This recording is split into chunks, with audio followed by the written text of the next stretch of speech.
Howdy, this is Lee with 82 Game and 12 on YouTube channel Sons of Liberty 75. Back with the second video of the Battle of Tanagra. 457 BC. Took place in Boeotia, Greece. So this is actually the third turn. Not that you really have to keep up with turns, but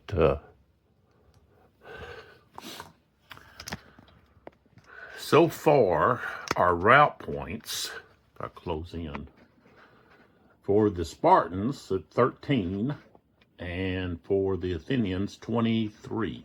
So they are both 22 route points away from withdrawing. And we have easily, I think, close to that on the board here. So the thing about the Hoplite phalanx units, the rectangle units, they have that saving throw when they would normally rout, unless they're being attacked from the rear. And I think that actually, I think the rules state that they have to be, if they're at, let's see, if it's, let's see, where's the rule book? Here it is. That they have to be attacked, I think, from the flank or rear. They don't get that saving throw.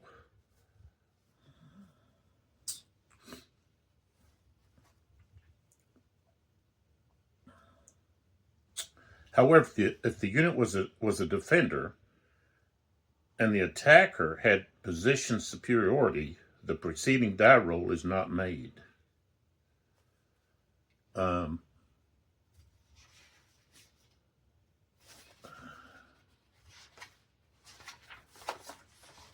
And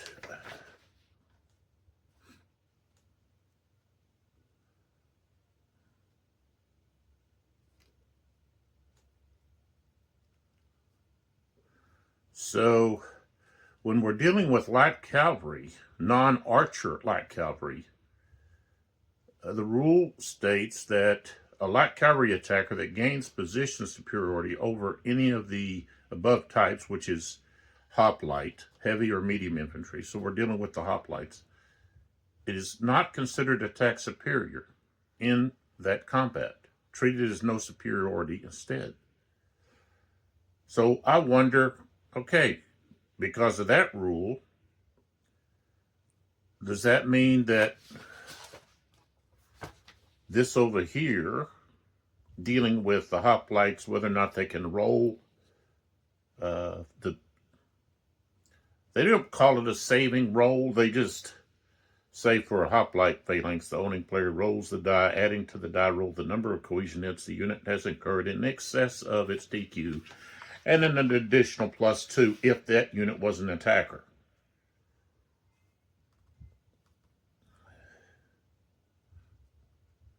But it says that if the unit was a defender and the attacker had position superiority, the die roll's not made. So are you going to give the light cavalry position of superiority or not? It says over here that they don't get it. We don't have that right now, but it's just things that I come across and I'm like, it's kind of vague. It's not clear. Now, some people may say, oh, it's clear because the light cavalry they don't have attack superiority. Okay. But for some of us, we want clarification. Let there be light. And there was light. So let's do this the right way this time. And for those that play the great battles of history, you're probably picking up on the fact that this is a lot different command-wise, because you're not giving orders. Okay, you can give a rally order for a section of the army when they're, say, like, okay, a lot of these battles you're going to have more than just these activation markers. You're going to have some for light infantry. You might have a separate one for cavalry and so forth. So when those are pulled, you can give that whole command a rally order and be able to rally troops. But you're not giving individual orders per se. And the commander, overall commander or other commander, they're not giving like move orders to, because the initiative is not used that way in this volume. So there's that aspect that is completely different, and also the chit pull and so forth. Okay, they don't call them chits; they call them activation markers. AM, they're even AM on the back. So, but at the beginning of each new turn, you roll the dice for each side, one die for each side, and then you add the charisma rating, not charisma, the initiative rating, okay, which is the middle number for the leader. Yeah, if I pick this leader up, okay, and I hold it up here, I have to hold it so you can see it, okay. That middle number is a 2. That is the number that is added to the die for that side. So we have the dice here. We roll them. We got a 5 and we got a 0. The purple die is for the Athenians. The black die is for the Spartans. Okay, so this is the Athenian leader. So he adds 2 to 0, so he has a 2. And the Spartan leader has a 2, and he adds 2 to the 5, which is a 7. So really they cancel out. So it's just whatever the die roll is, really, right? Right. So, and there's not any thing special that happens because you rolled a 0. Now, there can be this trumping mechanic whereby one player attempts to cancel the use of an opponent's AM. And this would probably be a good time for the Athenians to attempt to trump. Now, I got to look to see if they can actually trump the first. So you have one to trump per game turn. Okay. To cancel the use of his opponent's AM and instead substitute an orders phase for any one friendly command of his choice.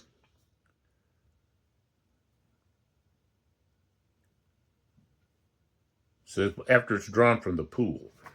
So may not be able to trump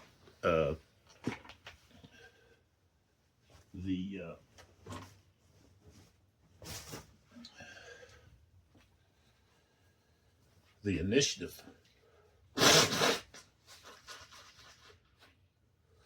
phase,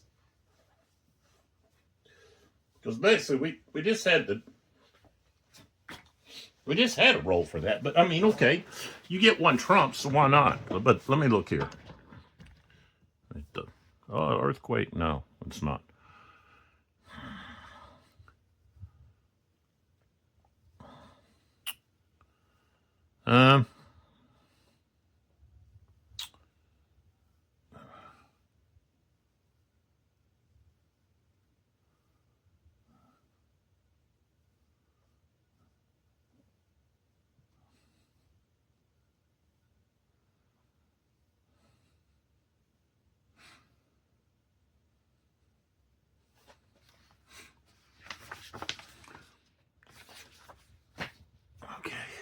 So the other thing before we start here is I've got to flip all of these guys back over.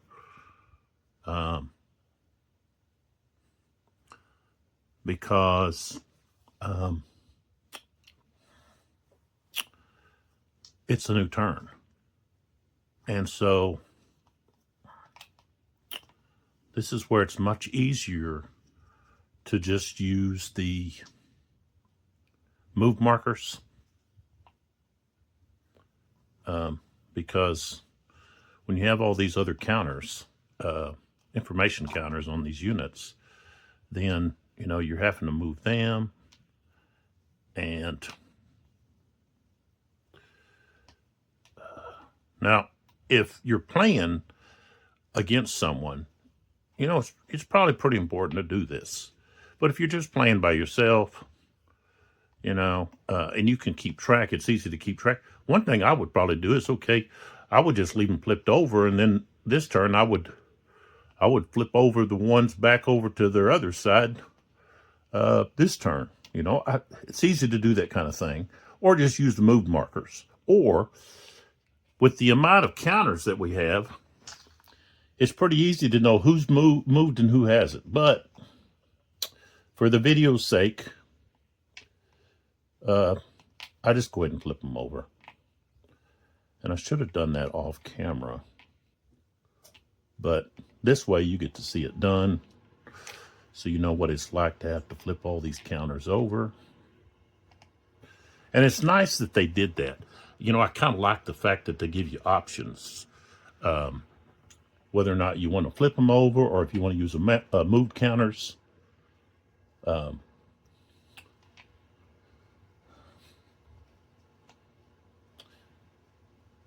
I like the fact that they give you a way to identify who's moved. Especially when you have some of these larger battles. And maybe you had to get up and go do something, and you come back, and it's like, oh, who moved and who didn't? So, if you're not videoing it, you know, so. All right, so we got everybody turned over. And so the Spartans have the first choice. And, you know, if I read it literally, trumping, it says to cancel the use of an opponent's AM. A player may attempt to trump his opponent's AM, whether a command or momentum, after it is drawn from the pool.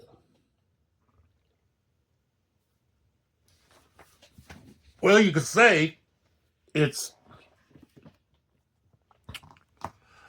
I think if you just say if you look at it, this is still drawing from the pool. Actually, you're not drawing it from here, but so you know it doesn't really matter which one they choose. But of course, they're going to choose the Hoplite one because who knows? They may want to use this momentum to try to flip the cavalry. You know, who knows? They want to save the momentum. So we put that in there. Then we say, okay, it's so important to who attacks first, who activates first. So the Athenian player is thinking of trumping or attempting to trump. However, the problem is he only has a 2. So if the die roll is the same or lower than the OC's initial rating, the AM just drawn is set aside and not used. Now that could be pretty important. That would mean the Spartans only get one activation. And then the trumping player may now select one of his commands. He doesn't have to, he's not pulling one out of the cup. He's just picking a command, which means he's going to get 3 activations. Okay, but if he fails, If the die roll is higher, the trump fails and the opposing player gets to place his momentum back into the pool if it has already been used, or place it back in after it is used later that turn. So, do you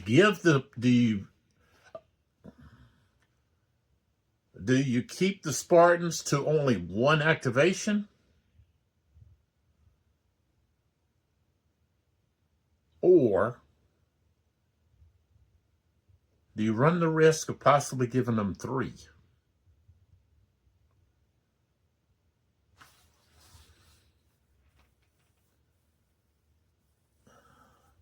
Now, the thing is, the route points are not going to be counted up until the end of the turn. So the Athenians are still going to get their turn. The only thing is,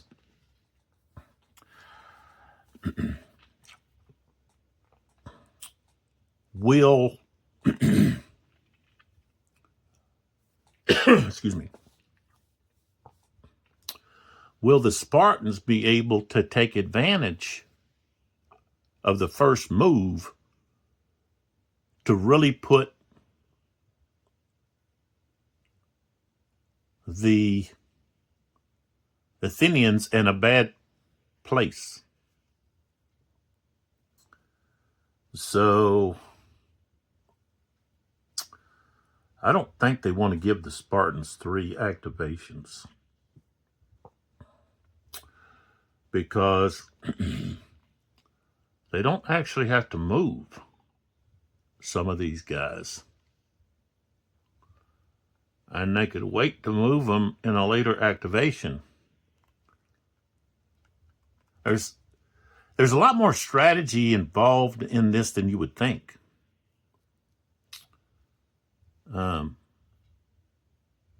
But you're not restricted in the fact that you have units that are not like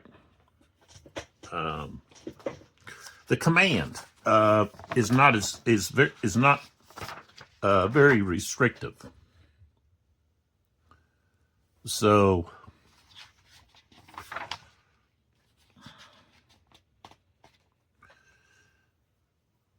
you really have 3 orders. You've got move, fire, disengage, or rally. And it says, once activated, all units in that command may undertake certain actions depending on the type of orders and whether they start that order phase within their leader's command range. These units that are within that range are adjacent to another, or those units that are within that range or adjacent to another activating unit that is in command are in command. Note that the rule allows a chain of units to be in command as long as one unit in the chain is within the leader's command. It says flip any out-of-command units to the reverse side to indicate that status.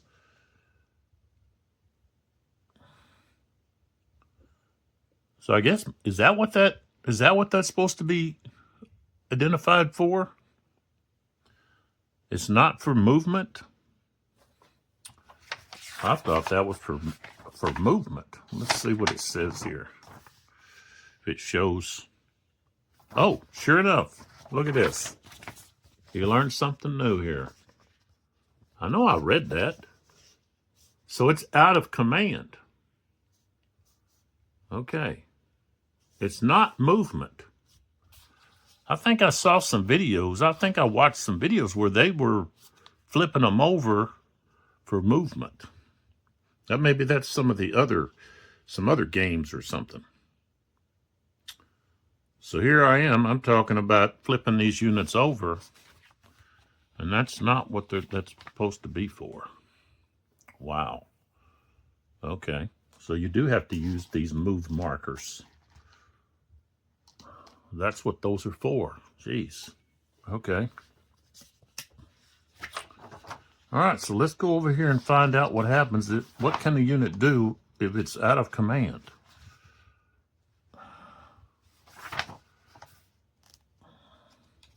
Okay, so here we are. We're going to look at that. And let's close in here.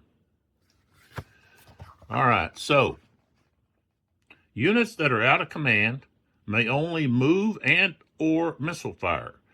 They are further restricted in that they cannot move adjacent to an enemy unit. Shock is not listed in either of the above because it is not a direct function of orders, but a result of movement.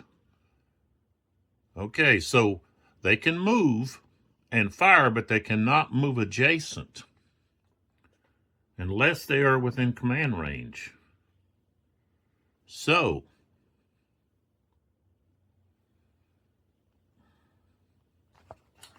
all right, now probably most of y'all that have played this, okay.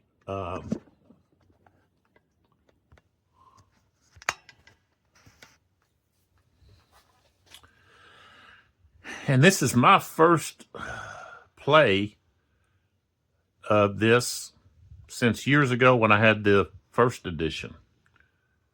So I just don't remember some of this stuff. So, okay, so they can move, but they can't move adjacent, which means they're not going to be involved in shock combat unless the opponent has a units in command that can move adjacent, or you have to move your leader.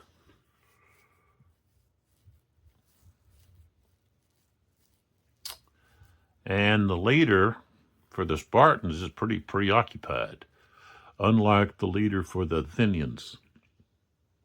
So really the Athenians have the advantage in this battle. That really changes some things up here. And so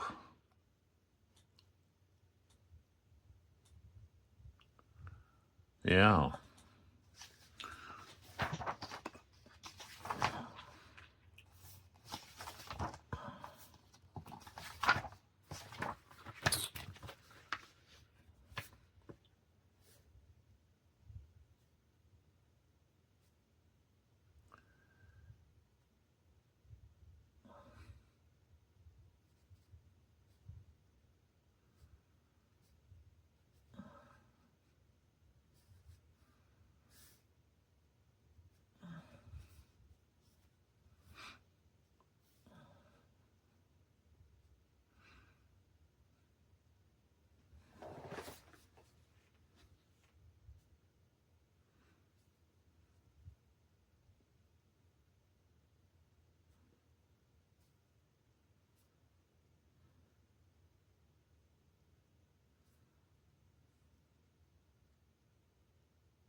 Okay, so to rally and disengage, units require that the in-command unit also be within command range of the formation commander when the order is given or issued.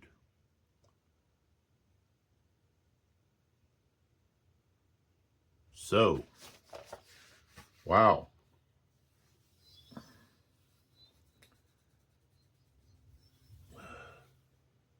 I don't know where I came across flipping the unit over. That I know there's some other games. Like I said, I've looked at like reading 4 or 5 different rule sets here.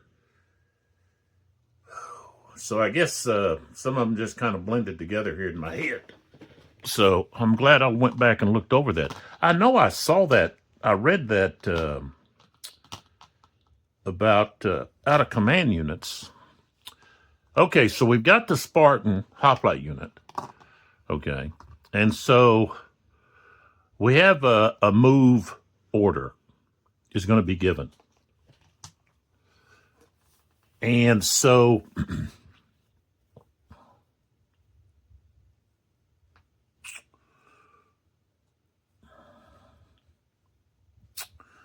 what do we want to do here?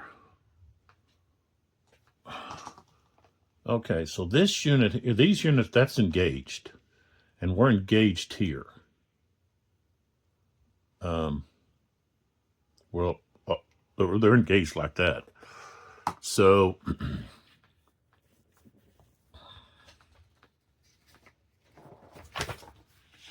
see if we're gonna move.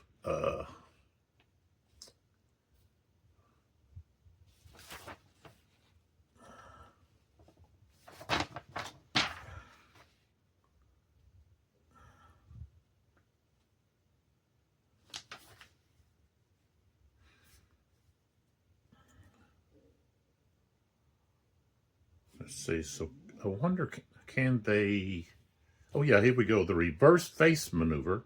At cost of 4 movement points, a hoplite phalanx may reface in the opposite direction. There's no cohesion penalty, but it may not perform to any part of the unit is in rough terrain. So,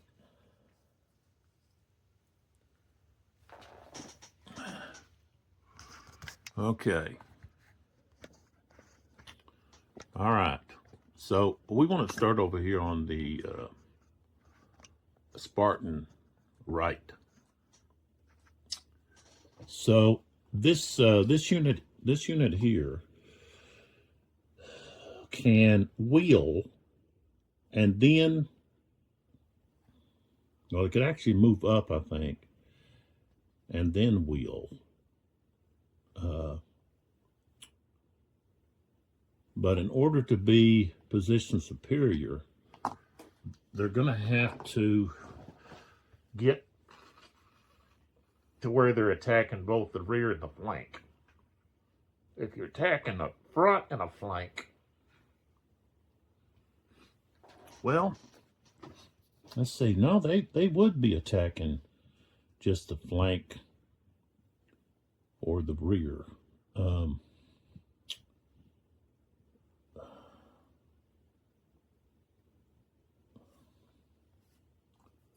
So I think what they're going to do is they're going to,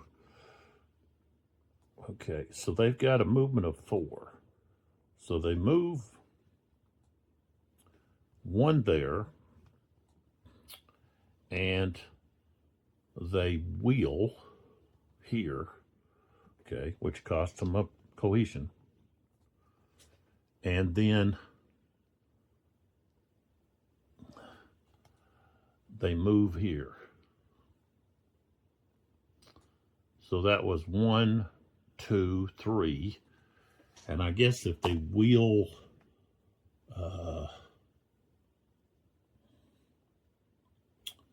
again, that would put them at 5.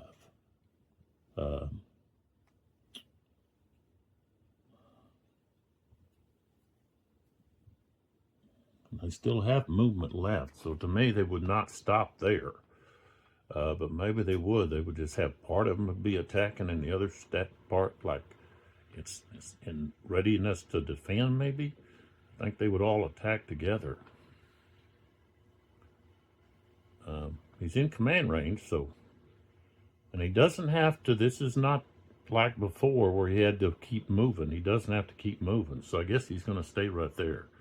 Okay, and if we look across here, we've got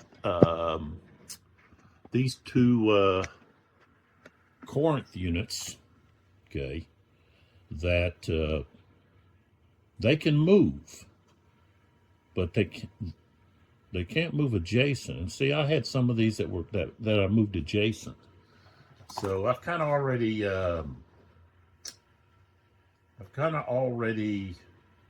broken the rules here, which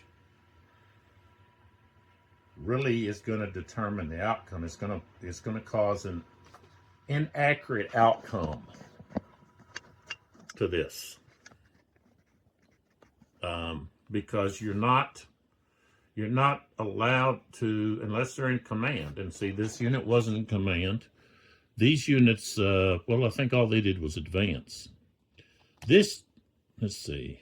So really, it's this unit here. I would just have to back it up.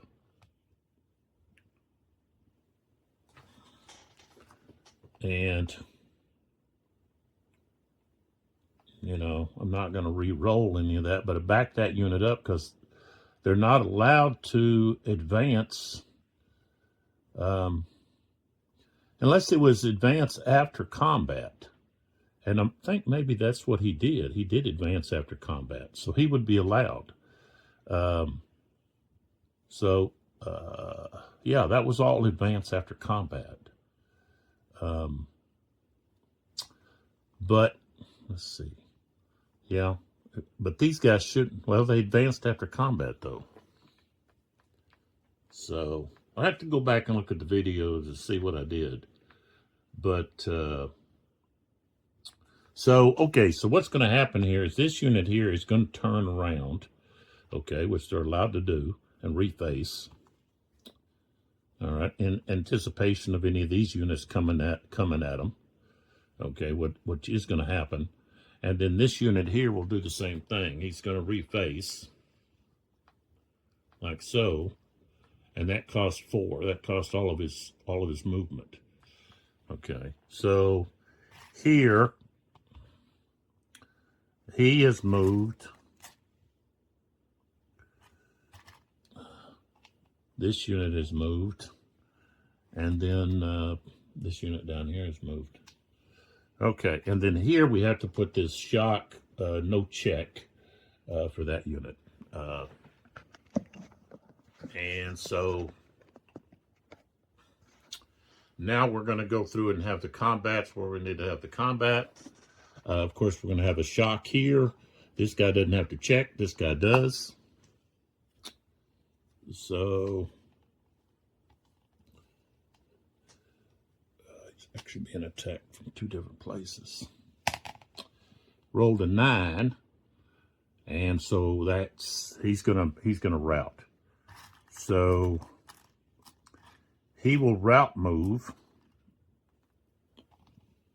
Takes this away. Okay. Turning. 1, 2.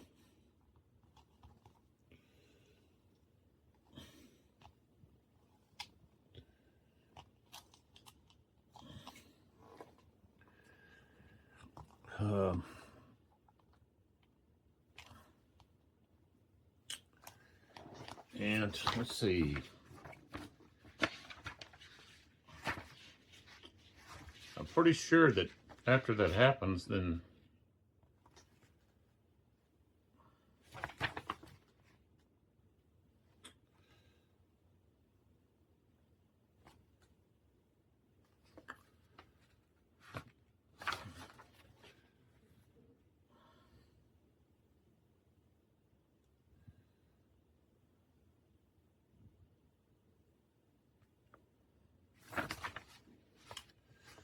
they go ahead and route.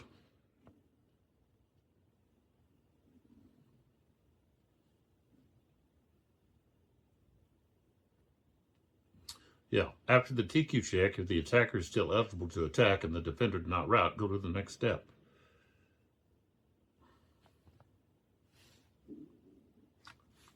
I think they would still be able to advance, but that's going to happen later. So let's just go right here and start going across on the attack. So we don't have any more TQ check rolls for shock to go. We just have the combats. So here,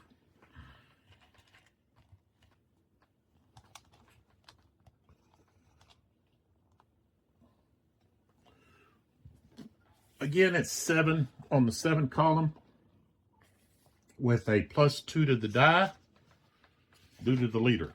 But first we roll to see if the leader is wounded. We got an 8, no. Okay, so here's the roll for the combat. A 6 +2 is an 8, is going to be 2 and 3. So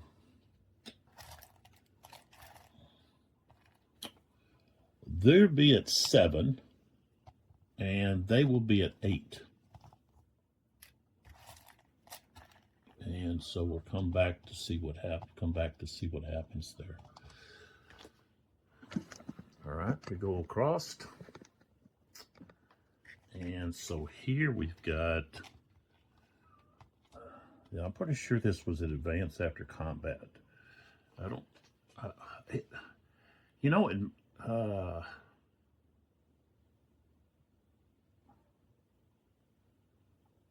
might have been a move after, but I want to say it was, I'd have to look. But you need to know that you can't move adjacent if you're not in command. So, and this could really affect the outcome of this battle. So I'd have to go back and look to see if, you know, I did this all wrong. It really doesn't help. Well, I guess it does in one regard, that you see the mistakes, but it doesn't really help people that are wanting to understand how the game's played, and they see all these errors being made. So, and there's a ton of them there.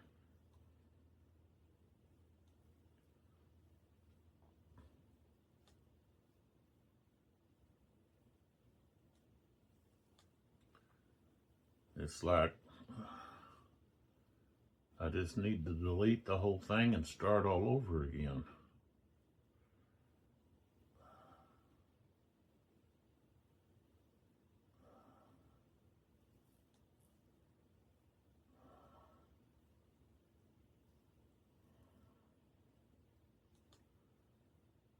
Really, because the outcome,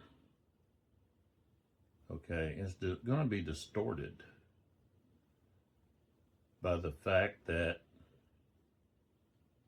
if I allowed these units to move, then that's going to distort things. All right, I went back and looked at the video, and so none of this affected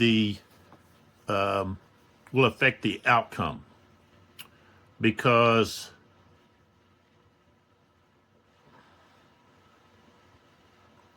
I didn't have any of those units that were actually had moved to engage. They had not moved. They were already adjacent. They had moved because of advance after combat. So, and command range has no bearing on, unlike some of the other games, I think, for like Alexander the Great,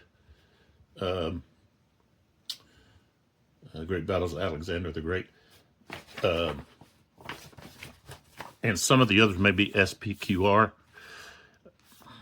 Shock combat is not listed in either of the above, dealing without a command, because it is not a direct function of orders, but a result of movement and location. A unit's command status has no direct bearing on its ability or requirement to shock. So, you don't have to be within the commander's range of your commander in order to shock.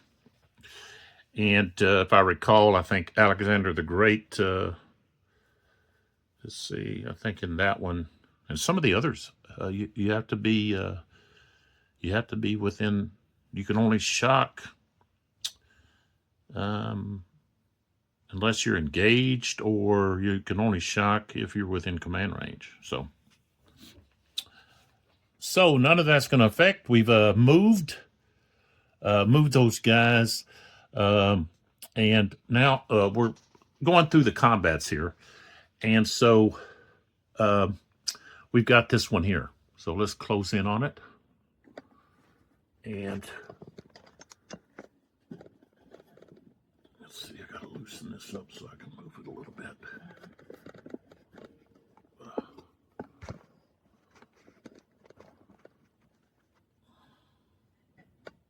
Set it up. There we go. And there we go. So the rule that I applied position superiority in the last combat, and it shouldn't have been. because the rules state that if a hoplite unit, phalanx unit, is attacking the front and the flank, it's not considered position superiority. They have to be attacking only that flank or the rear. So when they're attacking here on the side, they don't give them the position support superiority. So this unit shouldn't have taken double hits. And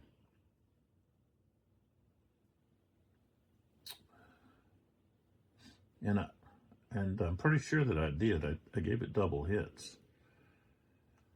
But here we are. We'll just go where we're at. So we've got all of these are engaged. So there's no TQ check. And so we've got the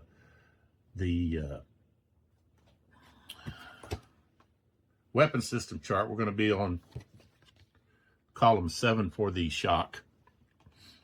We have an advantage, excuse me, 2 to 1, which will move the shock combat 2 columns to the right. So we're at 9. And a 6 is rolled. So it's 2 and 3. So we have another, yeah, there's another 8 there.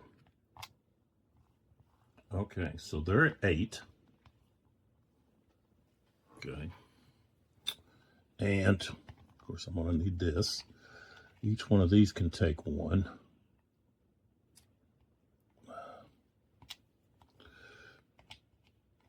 Okay. And so that's it. We don't have any other units to worry about rolling. So now we go look at the collapse to see if we're going to have any form of collapse here. So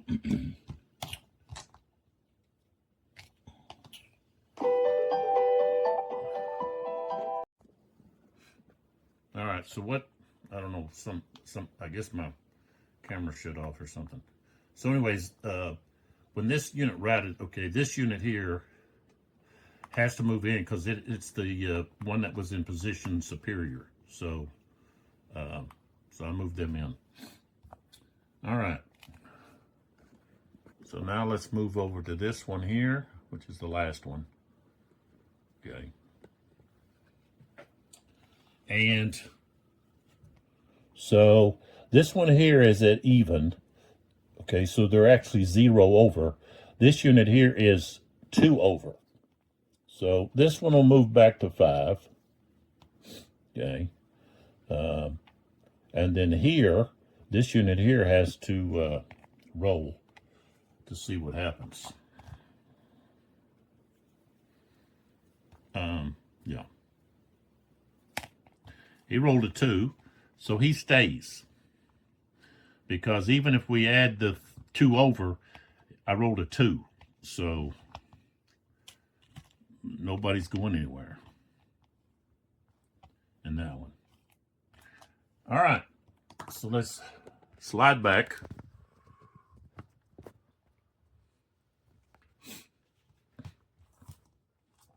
And pull the next one. Okay, so it's the Athenian momentum. And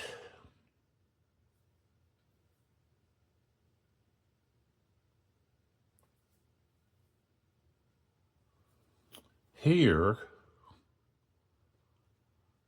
they could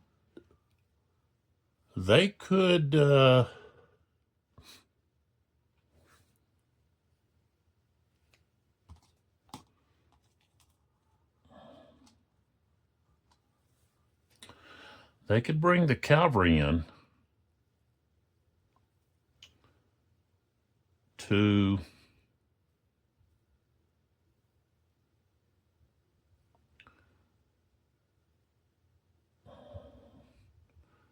possibly get rid of some guys.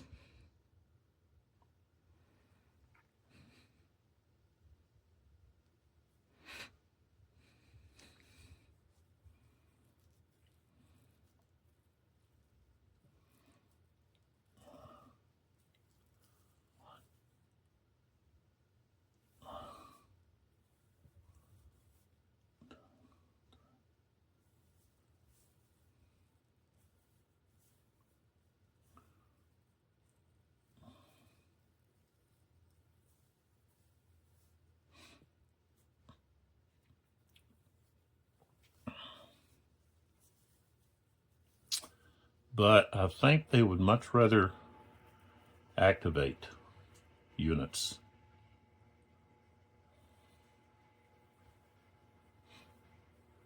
So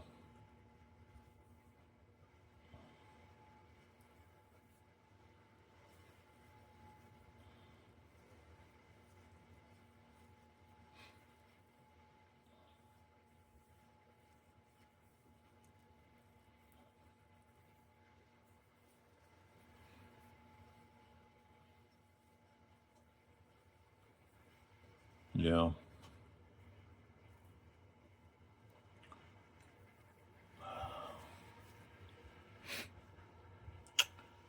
Yeah, they're going to want to activate, I think, to do something here.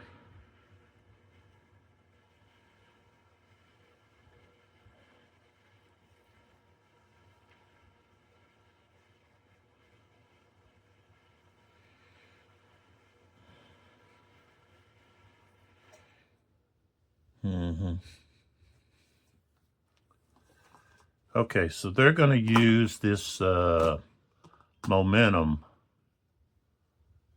to, I don't know, they would have to turn one, and then they could go 1, 2, 3, 4, 5, 6, 7. They can't get over there. Over here, though, they can. They can get right here behind this hoplite unit over here and attack from the rear. They don't get superiority, but if they can cause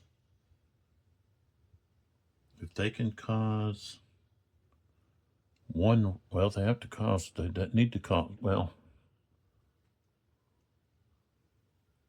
yeah, they could cause a roll that, due to the fact that they're in their flank or rear, even though, I don't know, you have to clarify that.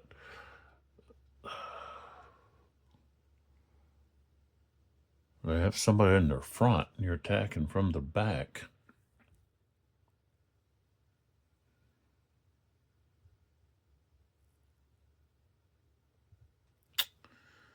Yeah. Excuse me.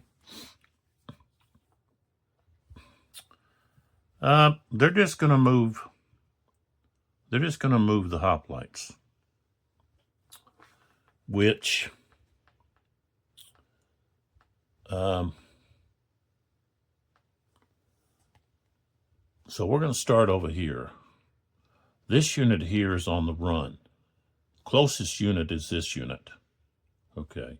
So they turn here, okay, which is going to cause a cohesion hit. So they're at 2 now. Okay, that's 1. Okay, and they go 2, and then 3. So now they're at 3 cohesion hits, 3, and then 4 and 5. So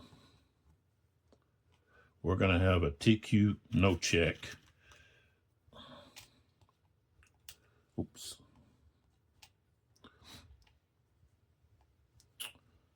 Okay. This unit here is going to do a front to flank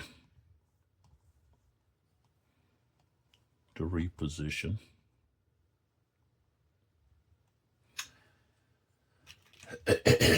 And they would have to do a TQ check.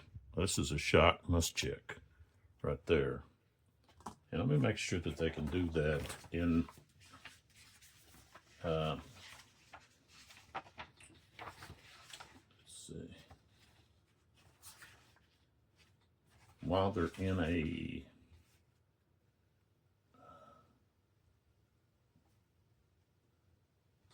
it just says that cannot be performed if any part of the unit is in rough terrain. So, all right.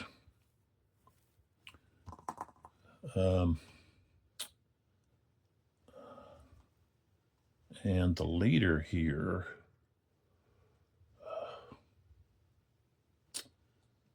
who I believe has a movement of 9.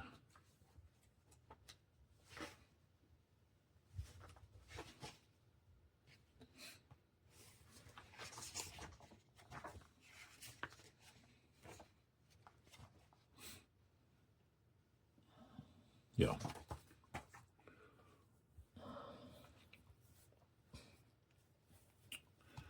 I don't know that he could get very far. 1, 2, 3, 4, 5, 6, 7, 8, 9. Yeah. So he's going to allow this unit here to recover, because you can recover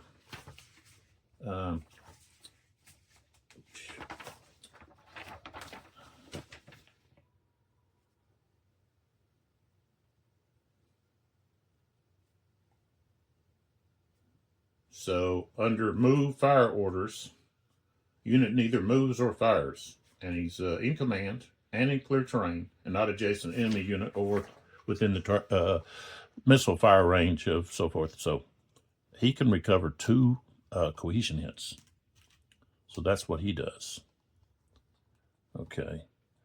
And movement-wise, this unit moved. This unit moved. The leader is going to move 1, 2, 3, 4, 5, 6, 7, 8. So he's moving over to hopefully be able to rally this unit and be able to assist here. So because he moved, I just wonder if now this unit here, I could actually have him, I don't know if it's, I guess you have to mark him, you'd have to mark him at the beginning of the turn. Let's see what it says here about marking. Let's see.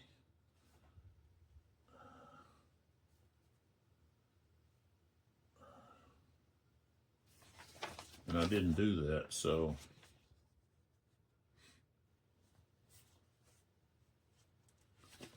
let's see here. The back of one of these things, it has the, there we go. Let's see.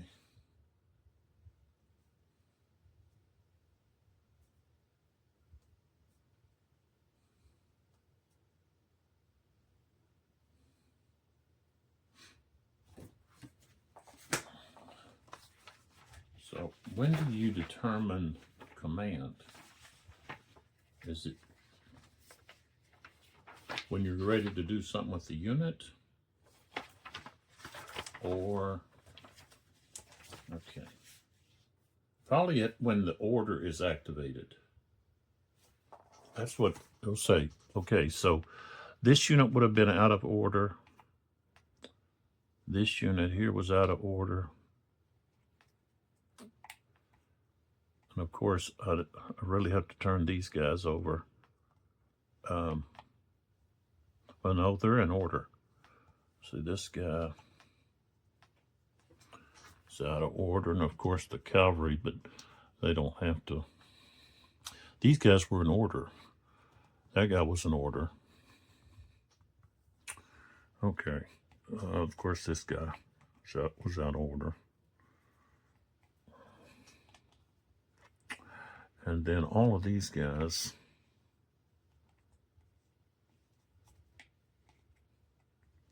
And see, I should have marked that. You mark it at the beginning of the activation. So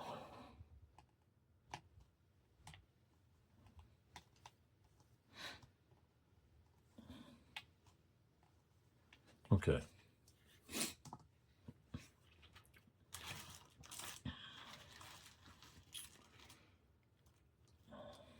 So those guys will still be out of order. So just because the leader moved over, there's not going to change that.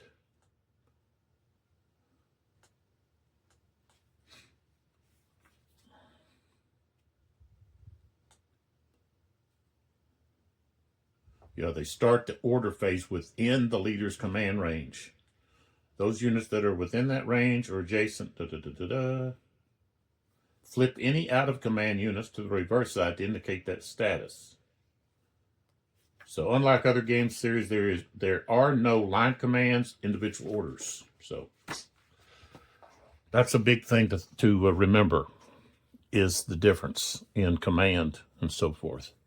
So he has moved so that in the future, they can actually do something. So this unit cannot move adjacent, but they can move. But if they move, they're gonna route, and I guess they would get to roll, but there's a good chance that they're going to route. So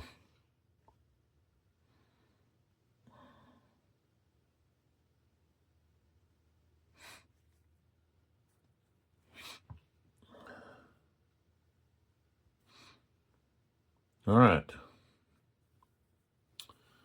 So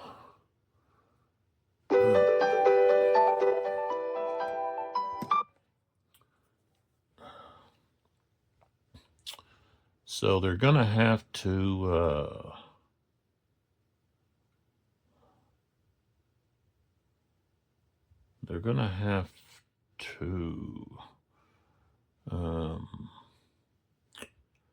so really the only thing that this unit can do right now is really nothing. I mean, they could about phase,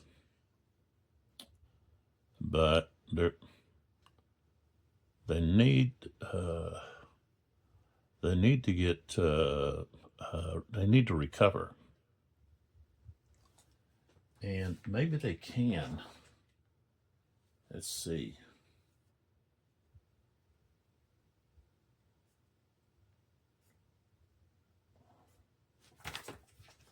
Okay, let's see here. Maybe they can recover.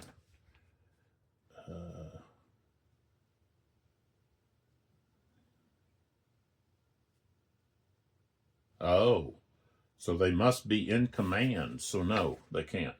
All right. Let's come back over here where we have to roll. So this unit here has to roll, must check TQ here. Got a 3, so he passed. And he doesn't have to check, but the defender has to check.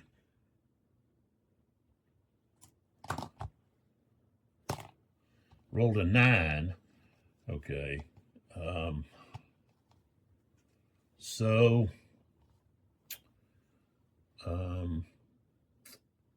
That's 3 over.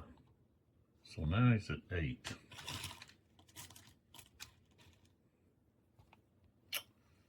So I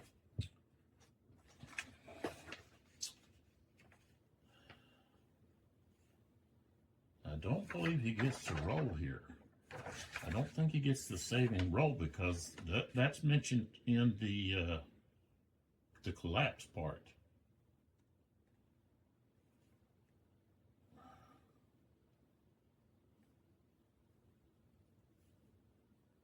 See, this is, well, this is shock combat, though. He's rolling due to shock combat. He's not rolling for something else. But it's not part of the collapse. It's just he's going to rout because the guys just don't, they don't want to stand. So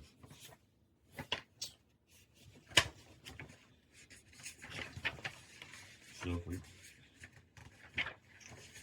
we look at route, that's route move.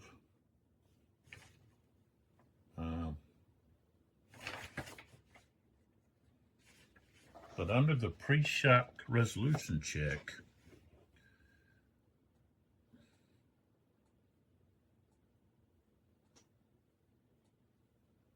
it says if the defender has taken sufficient cohesion hits equal to or greater than his TQ rating, it immediately routes, which is 10-14, and the attacking unit advances. A routing unit that fails this check,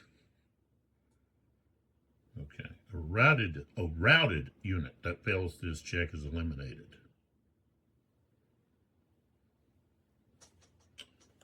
So it doesn't, it's not referring to, let's see if it is referring to 10. Let's see, what is 10? But 10-1, let's see, what's that? 10-1 what? 10-1-4.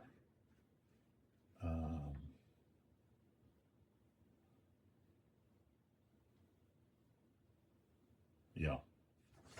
So it does not reference the collapse part. So it does not reference 8.18 there. It just says it routes. So,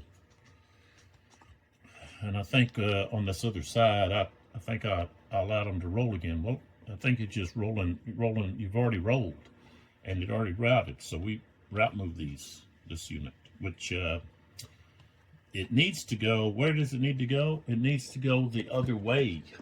Okay, up that way. Okay, it needs to go that way, but it can't. So, and it's gonna it really doesn't. It's kind of moot because it's going to get eliminated anyways. The leader's too far away to rally it, so we just move it back to. Of course, we have to reface it, and we put a route marker on it. Okay, and we also would have got a +2 here. So we're actually going to move that unit in there, take the runaway, and so both those we know they ran. So all right, so that's taken care of. Then we go to this one here, which we don't have to check TQ on this one. They're engaged. So all right, so again we have. This unit's attacking both these units. So it's 1 to 2, so that's going to be on the 5 chart, column of the chart.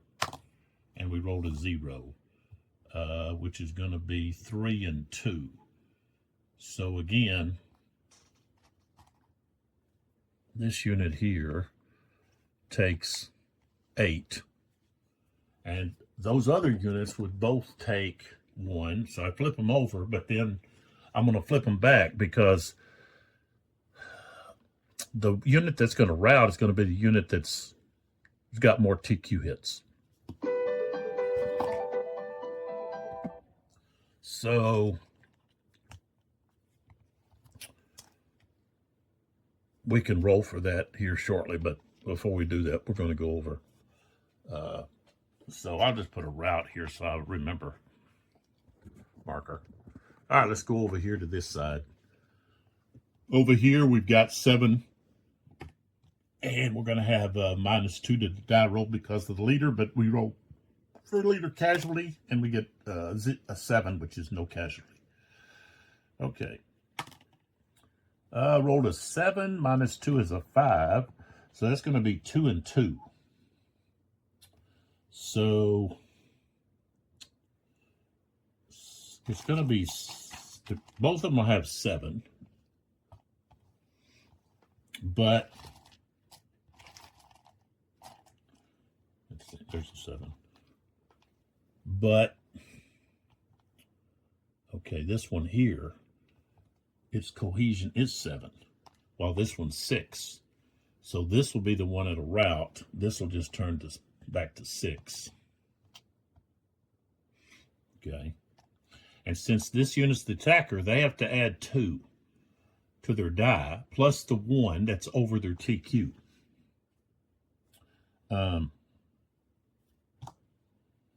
So that's minus 3, or a plus 3 to the die roll. 5 becomes an 8, so this unit will route.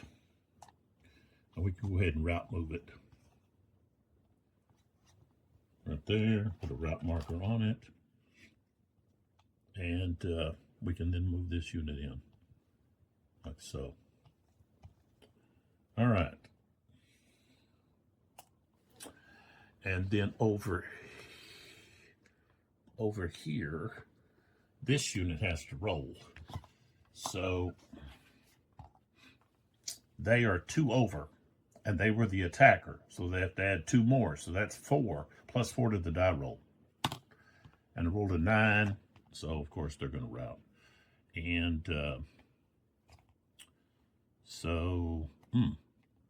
now, the thing is, they're not going to be, let's see, well, yeah, they can, because this isn't the front hex of that phalanx unit. So they can go here, and then they can go to there.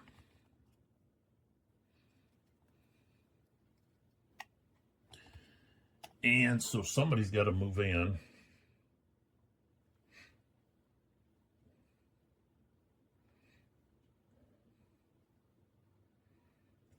And I'm going to move this unit in, because he can go right there.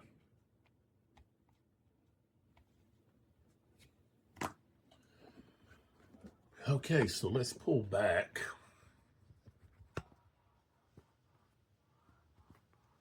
So we can see everything here.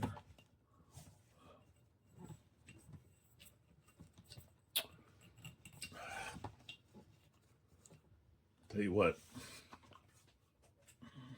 Plexiglass and lights.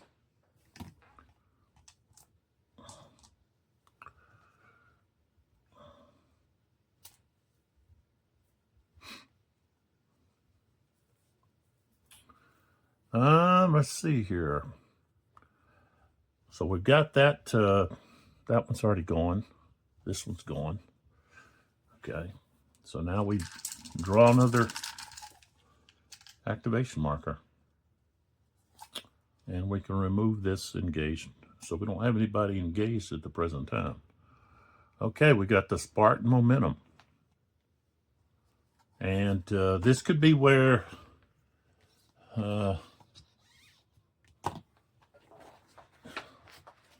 what is it, Myrmidons?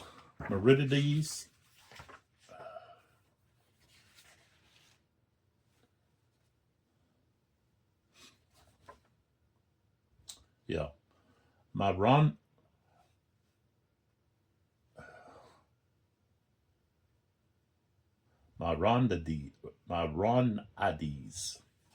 or Myrmidons.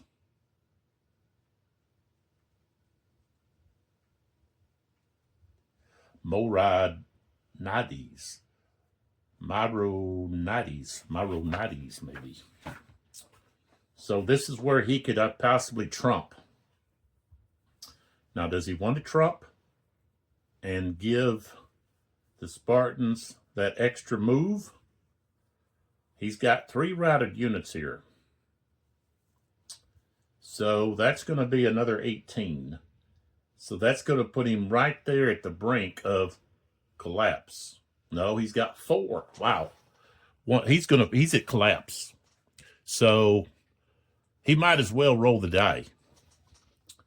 Either way. So he has to have something happen here. So let's see what happens. Oh, he rolled a 2.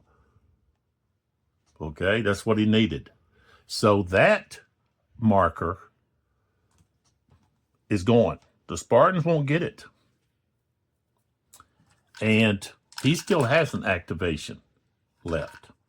Okay, plus the one that he gets to use right now, which he's going to use. Well, no, this unit here is not his. So I shouldn't have counted that one. It's going to be, well, it's this unit here, and this unit and that unit. So he's got 3 units that are routed. But he was able to trump. Now,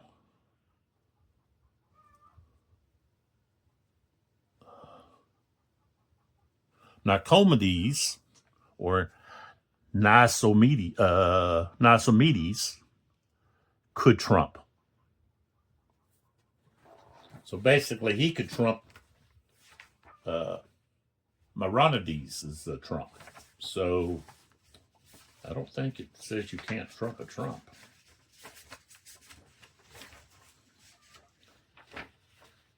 I think you could tell where on the political spectrum the designers are, because they always put this little comment here about Trump, President Trump. No, this does not mean wearing a cheap floppy hairpiece and being obnoxious. So you know where they sit. I'm not going to make this a political. Okay, so each player has the ability to attempt 1 trump per game turn.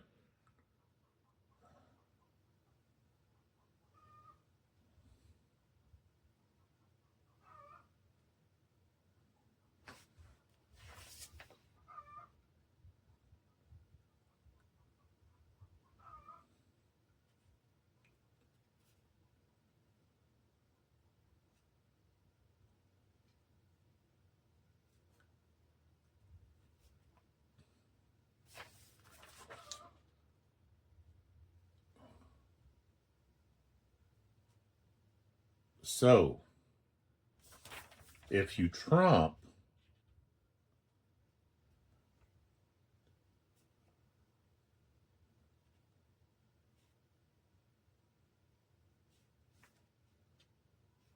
okay. So when you trump, you either have to use the overall commander, or you have to use a command that's with a leader that's within the command range of the overall leader, which we don't have to worry about that in this battle. But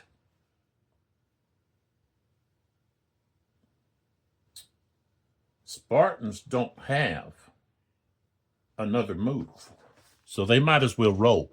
So Nicomedes is going to roll to see if he can trump the trump, and he rolled a 6. So he was not successful. Now, what that means is, since he failed, that means that the Athenian player can put his momentum chit back in the cup. So that means the Athenians have 3 activations instead of just 2. So, really, he shouldn't have done that, but too late. That's what happens. So, Myronides wants to rally some units. So, he's got a range of, let's see, he might not want to. He's got a lot of stuff left here. He might want to move some units. He's got this unit to attack. So 1, 2, 3, 4, 5. He can activate all of these guys here within range. Okay, and this unit here, he can remove 2 because that guy's in range. So one thing he'll do is with this unit, which he can actually have that unit move. But, you know, he's not worried. He's going to have activations, and there's nothing the Spartan player can do about it. He already used his trump. So we're going to remove 2 hits from that unit. So now they're at 3. Okay. So, and just to signify that they've already done something, I'll just put this on them. So I know, okay, they can't do it. Right now they can't move. Okay. So now this unit here, he can't attempt to rally but he's not doing a rally. He's doing a move order. And with the move orders where you can do the recovery. I don't think you can do the recovery. Let's see. Oh, well, I guess maybe you can. Let's see. Well, it says if the unit's command is under move fire orders is when you remove. So that's when recovery is. It says a player may attempt to rally routed units whose command is under rally orders. So they have to be in clear terrain and not adjacent to enemy unit or within range of line of sight of an enemy missile unit.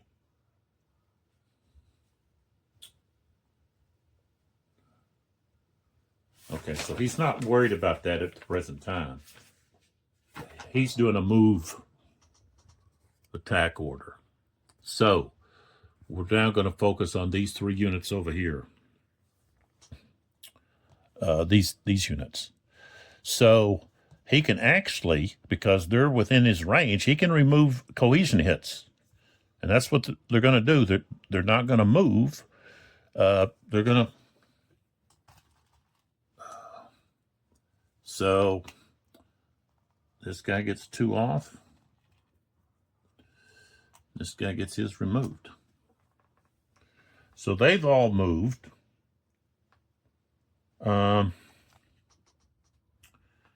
So that would end that activation. So we can pull back. Okay. Then we're going to draw here, see what we get. Okay, so we have the Athenian momentum. This is where we could use the cavalry to possibly do something against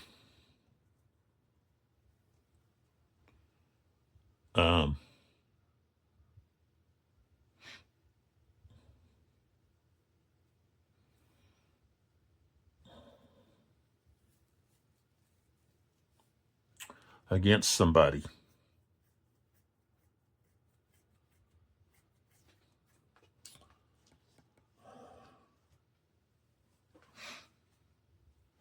And I don't know, let's see. Let's see if on the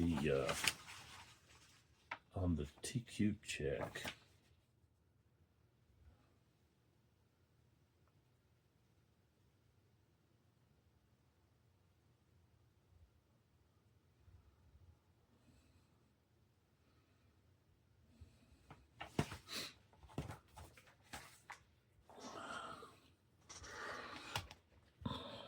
So he could possibly use that momentum. He could attempt to rally this unit, but he's got to use his charisma, which is a 2, which is pretty low. I think he really prefers to,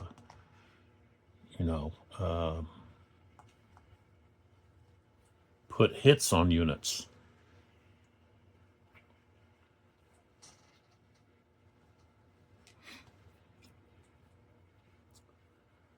So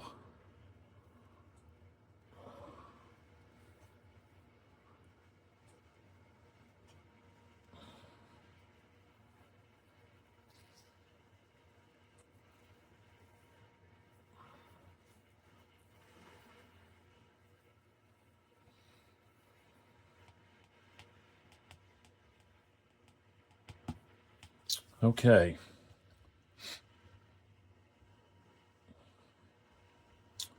So he's going to use the momentum to activate the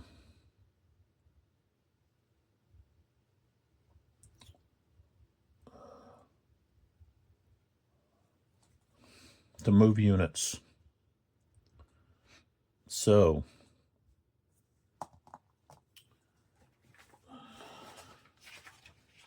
I don't think, let's see here, when you move, do you have to stop when you're, let's see about moving here. Okay.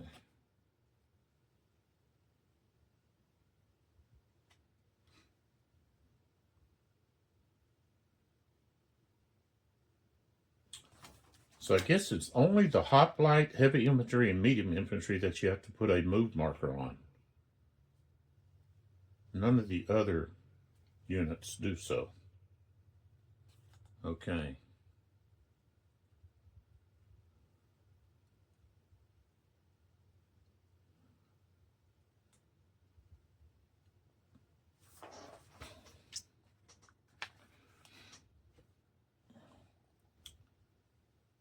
Okay.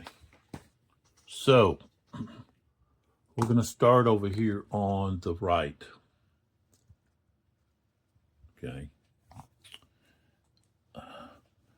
Now this unit's already moved.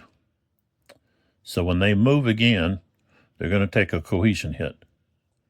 Okay.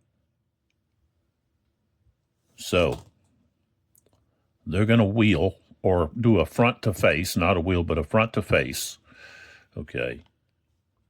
So that cost them a point plus the point of moving this activation. So now they're at 3. Okay. So they do another front to face, which now puts them at 4. And let's see. So that was, let's see, 1, 2, 3. So they moved to there. And that's going to be a shot, no check. Oops. Okay. All right. Now this unit is going to do the same thing. So they're going to turn and they're moving. So that's going to be, so they're going to be at 4. Okay. So, so they turn. Okay. Front to flank. Okay. They turn. Let's see.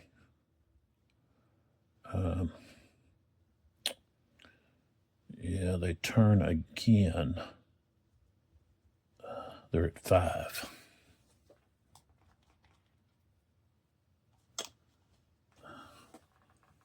And so that was 1, 2. And then all they can do is, I'm just going to put them right there. 3. Okay. So they've already, let's put this up here and move this here. This unit here hasn't moved yet. So they're going to front to flank. That gives them 1. And then they go 1, 2. No, that's 1. Let's see. That's move 1 for front to flank, 2, 3. So they're at 3. And then they go 4. Right there. That's as far as they can go. And they've moved. All right. So then we have this unit, okay, which hasn't moved.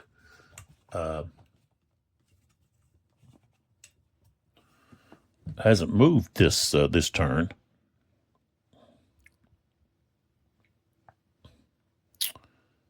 And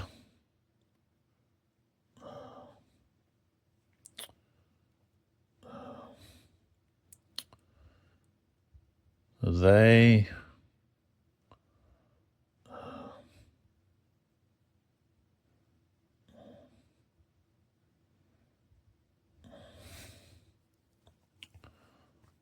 if they turn, they're going to be at 4. Either way, they've got to turn front to flank. So they just go like that.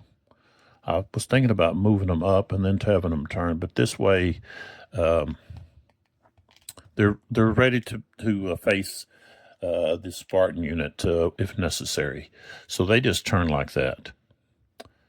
And so we're going to have, of course, that's going to cause the Spartan unit to have to check their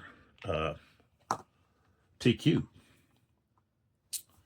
And the leader here, he's got what? Oh, no, he's got one left. Here's this one. We're doing the momentum. So he could actually get in between these two units over here and rally them. Or he can stay where he's at, still rally this one, and still be in a position to do something with these guys for the next, and possibly attack this guy, and we're going to attack that guy, but to attack this guy. Double on this guy, maybe get this guy. So we're looking at 1, 2, turn 3. Yeah, wouldn't be able to get there, but would get close. For maybe the next turn, they could do something if they're not at their route points by then. So the leader's going to stay put. All right. So let's move in and take a look at our TQ shock must check. Okay. So this unit moves, so they don't have to check, but the defender has to check. Okay. Rolled a 6, and his TQ is a 6. All right. Now, we do have 2 hexes attacking 1 hex. And I think the rule book, I think, gives too much. I'm pretty sure. Let's see if I get over here to the comparative to the size, or let's see, where's it at?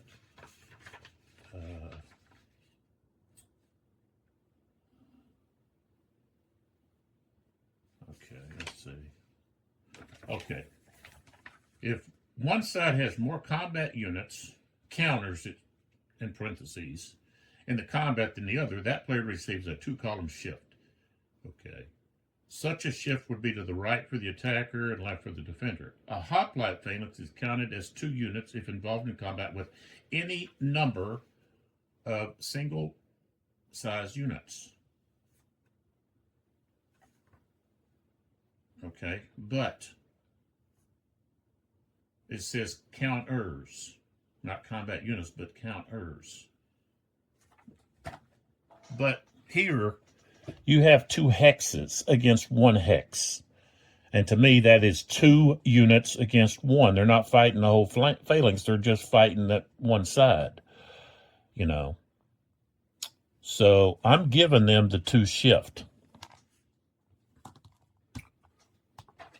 It should be there. It should be that, like, it should be hexes. Okay. Not counters, but I can, but if you, okay, say you had 2 counters in stacked. Let's see. What's the stacking rule? Let me go back over here. Maybe you can only have 1 unit in a. Can you have more than 1 unit in a hex? I don't think so. Let's see what's this. Where's the stacking? There it is. The hex may contain, without penalty, only one combat unit, no more. So there you go.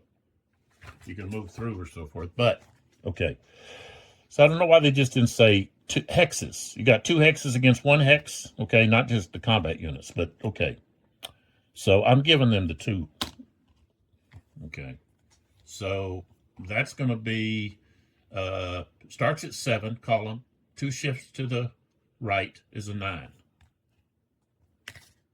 Rolled a 2. Wasn't very good. Okay. So it's 2 and 2. Which it wasn't good for the attackers. They should have waited for more units. So they will be at a position where they're going to be having to roll. Okay, but we check that later. We don't check that right now.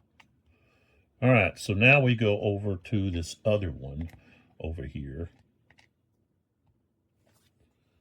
All right, right there. And here the attacker doesn't have to check. Defender has to check his TQ. Rolled a 4, they pass.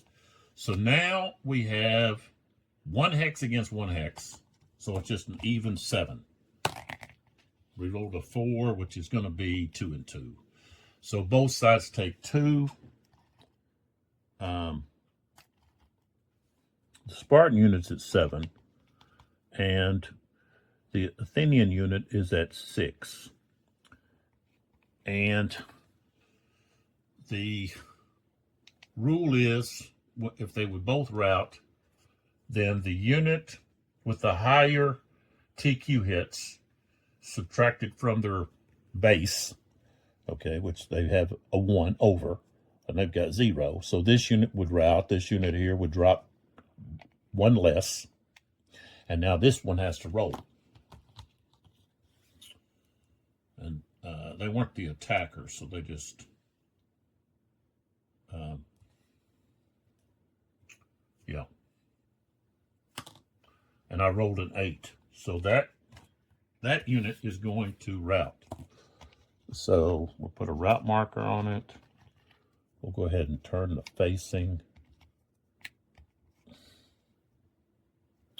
Now some of these, like, okay, this unit, I should have flipped back over, because this unit is now in command.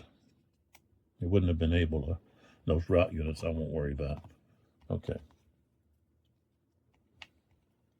1, 2, 3, 4, 5, 6, 7. Oh, he was almost in command. Almost. Okay.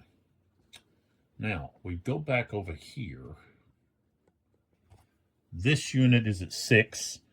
This unit is at 4. So this unit has to roll. And they have to add +2 to the die roll. Rolled a 5, becomes a 7. So they're going to rout. And let's see here. They just might just be eliminated. Because they have to move twice. So I guess you could move them there and then move them there. But that does not too well.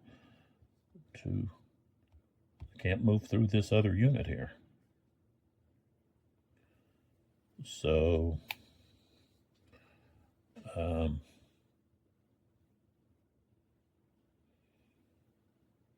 they should be moved back to here. Moving here just moves this one down. It doesn't move them far enough. So this one's just gone. So that's going to be a 6 that we add. 1, 2, 3, 4. Okay, right there. So we have the Spartan unit here, ally. Oh no, I guess that's the Spartan unit. They have to go 2, 2.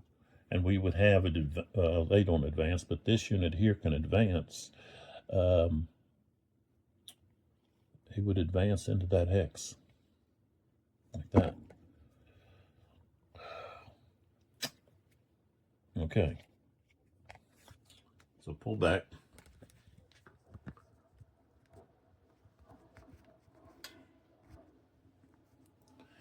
And we now get the last one, which we know is the Athenian hoplites.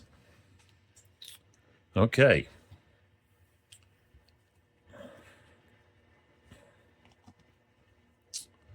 Let's put this up here. All right.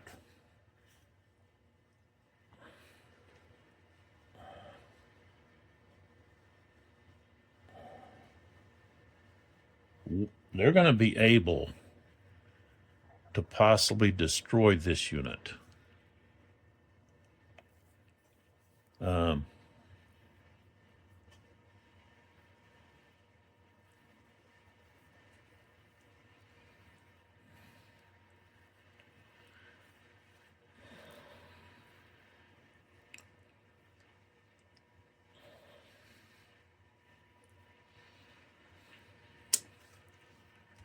However, I think this unit, I think they have to, let's see, if you're,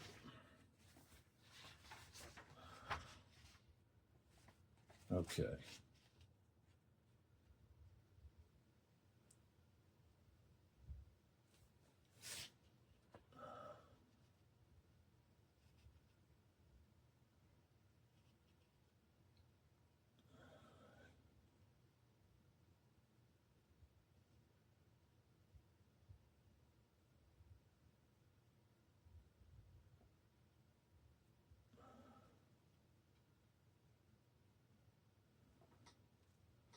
Okay, an activated shock-capable engaged unit must shock attack. An activated non-engaged shock-capable unit that had any enemy units in its front hexes throughout the order phase may shock, but they don't have to. Okay, so he doesn't have to shock. Here, he's going to remove 2 from this one.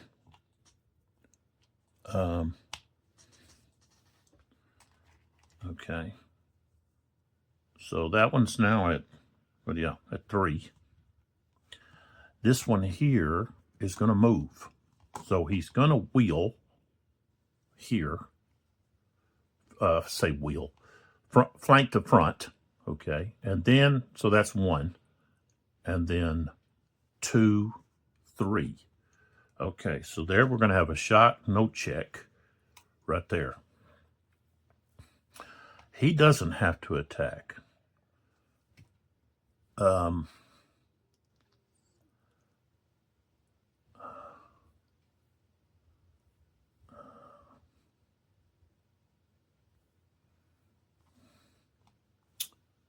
So he is going to move. Thing is, he's going to lose. I think they're going to lose. But okay, we're going to move him over here. Okay. All right. So first off, we got to roll here. This unit's moved now. Moved. And that unit should have been marked as. I think he should have been marked as moved. So right there, let's close in.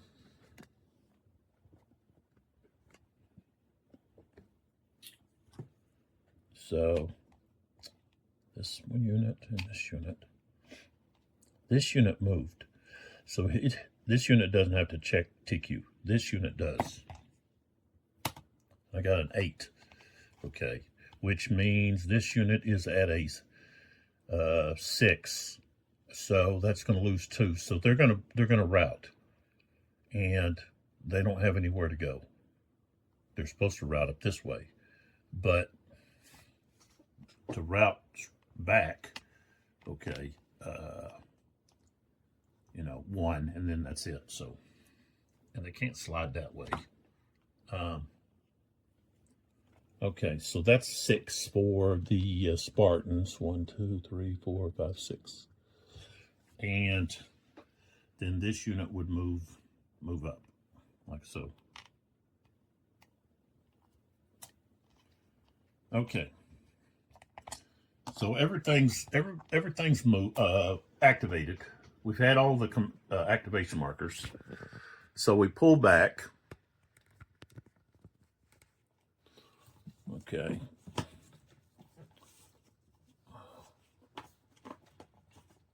There we go. And now all of the Hoplite units that are en route, they're removed. Okay. So with the Spartans, we've got this unit,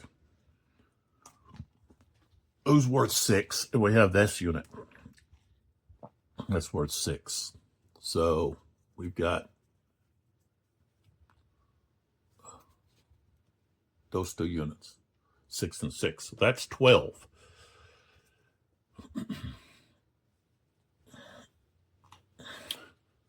So we go up here.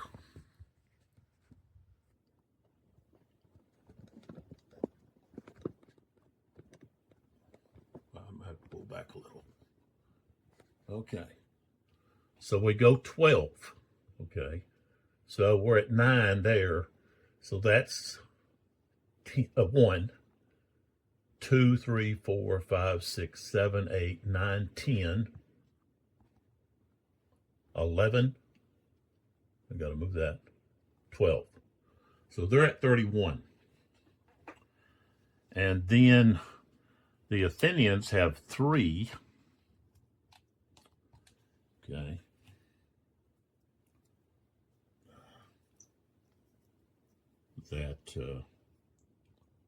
These 3, well, that's 18. Okay. So I believe that's going to be it. That's going to be the battle, because if we take a look here, they're at 29. Okay, so we go, well, maybe not.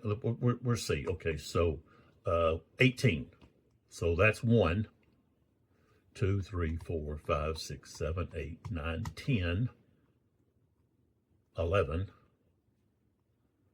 12, 13, 14, 15, 16, 17, 18. So 47. So 47 is beyond their route withdrawal. So 45. So it was 47 to 31. A very close battle. And the cavalry played no part in it whatsoever. Besides the fact that the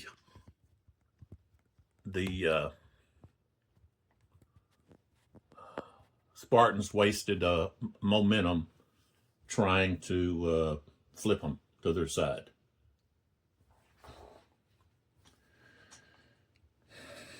But if you look, the Spartans were really close. You got 6 here, 4, 5, 5 here. They've got 3 of their units, hoplites, are 1 shy of routing. And the Athenians, being able to rally recover some of their TQ hits, had 2 that were well under, but at one point they were close to routing.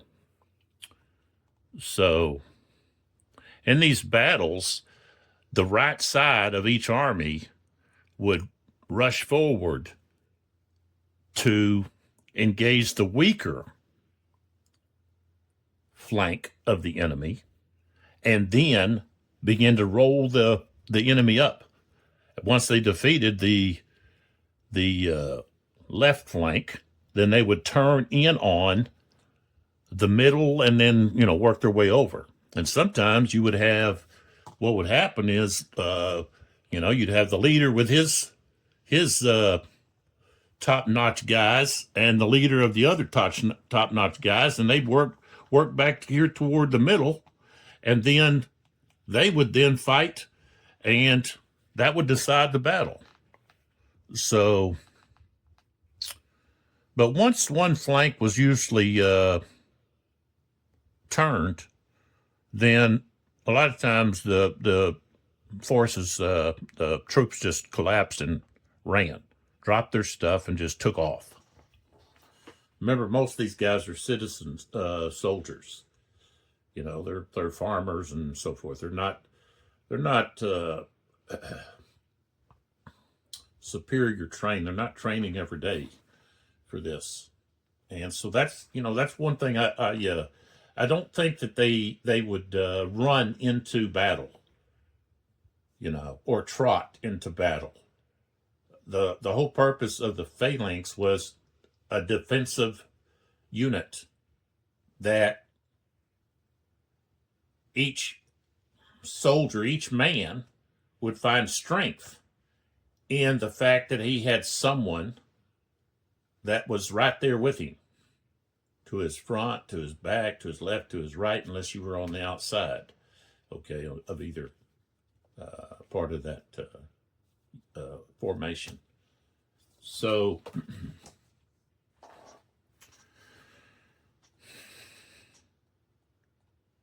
I think we had a historical result because the Spartans won the battle or claimed victory, but then they retreated back to their home. So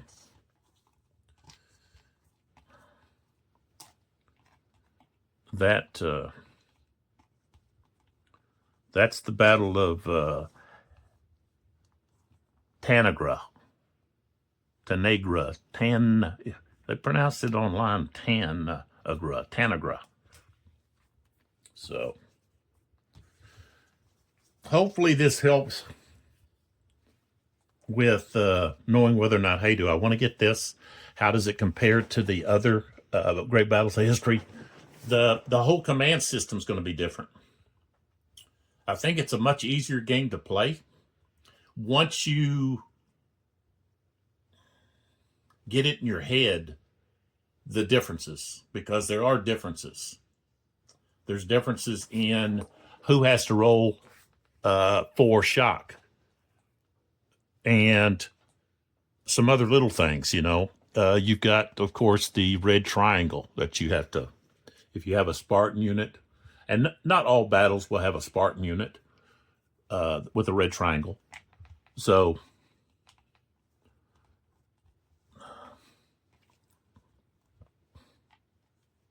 and one thing is, you're going to have kind of evenly matched. You're going to have more evenly matched battles in this volume than you do in Alexander.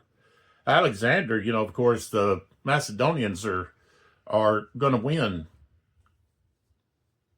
pretty much every battle. And they might win fairly easy. And that's why I got the Tyrant module. And now I have the, the Diadochi module as well. I don't have the deluxe edition of the Alexander. I have, let's see, what do I have? Well, I do have the deluxe. I don't have the, this is the version I've got, 1995. So I don't have the edition that includes like some of the modules and so forth. So, I have the Alexander, just focuses on Alexander. And so, these are battles that he won. I guess you could say maybe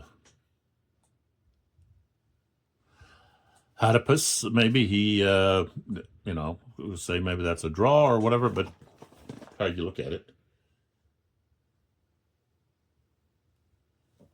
But, yeah, the Macedonians, the Persians can't match up, nor really can the Indians, Scythians. There's none of them can match up with Alexander's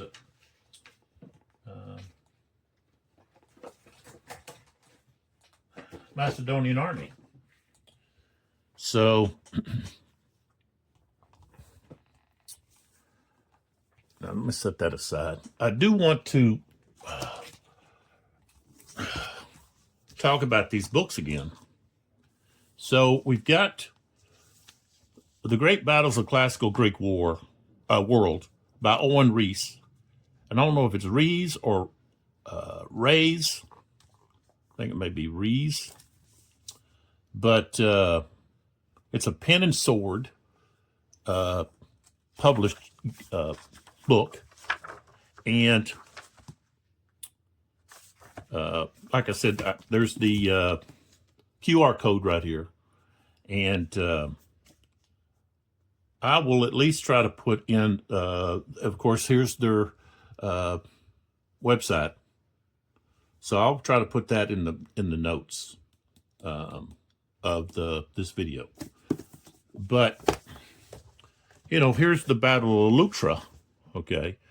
And if we, let's see here.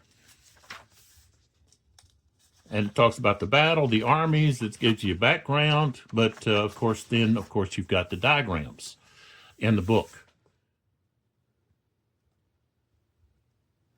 Epaminondas. So, and of course, you got Mantinea, you've got, there's the siege. You've got a lot that aren't even in that you have in this Hoplite version, but you know, you can look at those and maybe create your own Marathon, Platea, I think, what is it, Marathon? Yeah, and both of those are in here. Cunaxa, yeah, that's an interesting battle. I think it's, you know, it's kind of one-sided, but it's an interesting battle to fight. And so, you know, this is a really good book that is going to cover most of the battles that are in this volume. You know, it's got the first battle of Mantinea, the second battle, Mantinea. You got some other stuff, Delium, okay, Delium, I guess, Delium. You've got that in here. So I mean, you've got a pretty good coverage of the battles that are in Hoplite. And so, if you have this game, you really need this book. Because this is going to be better than what most of the stuff you get online on YouTube and some of that other stuff. You know, of course, you got the Thucydides, okay, but let's see, you know, it's got all of the general works on classic Greek military history. So the guy's done his research, okay, take a look. You know, he's done his research, and he's provided the information that's out there available. So this is a book that I, you know, promote. That, hey, oops, put those over there. You need that book, okay? The other book, okay, if you want to understand how the Greeks fought, Richard Taylor has done a superb job of breaking it down and debunking this whole idea of a scrum.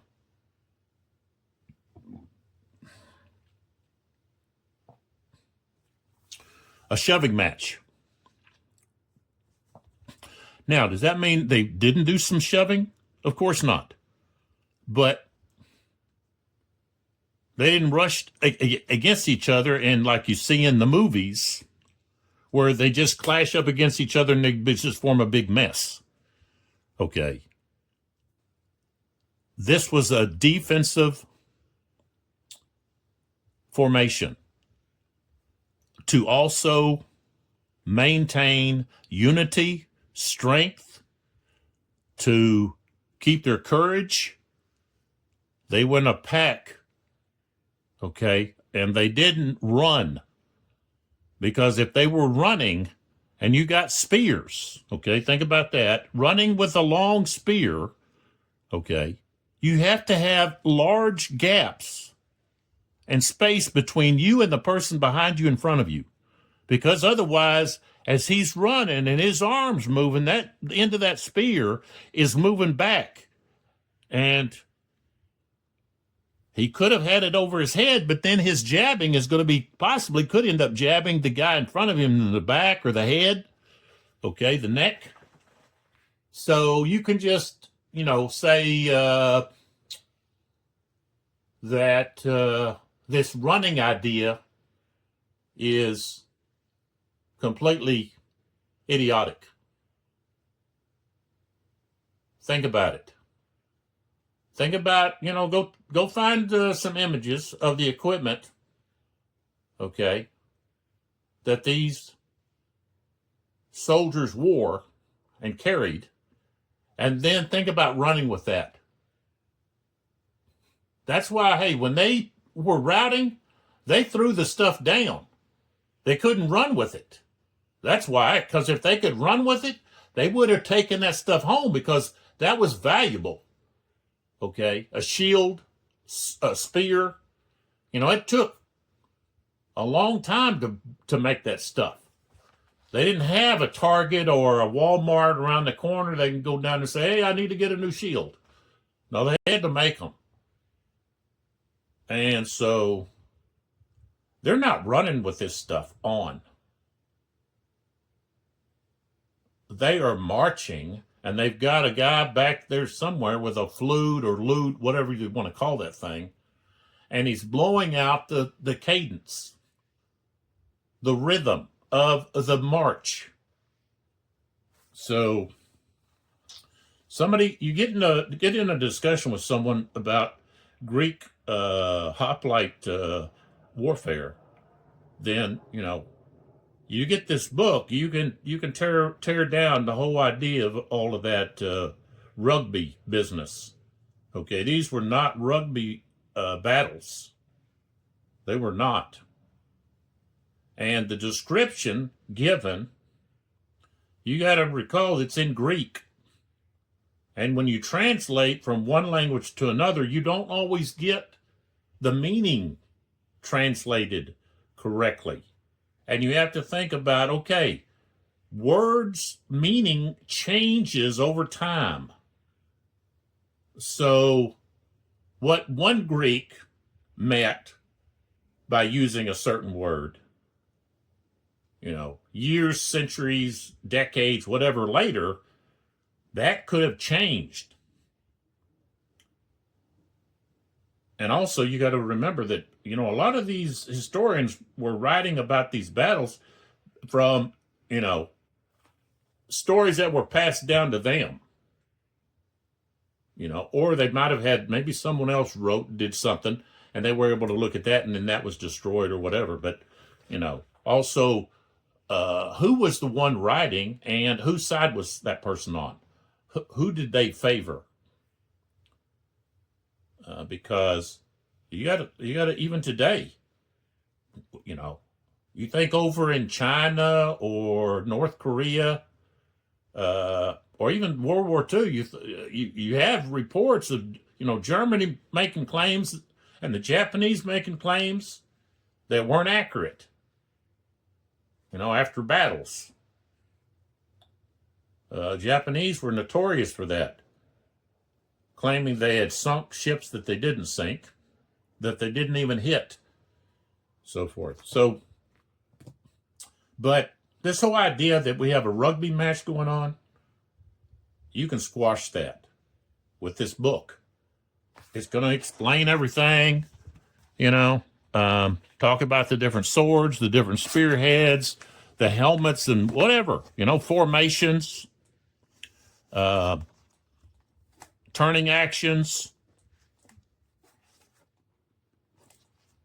how they did it. All of that information is in here. Command and control.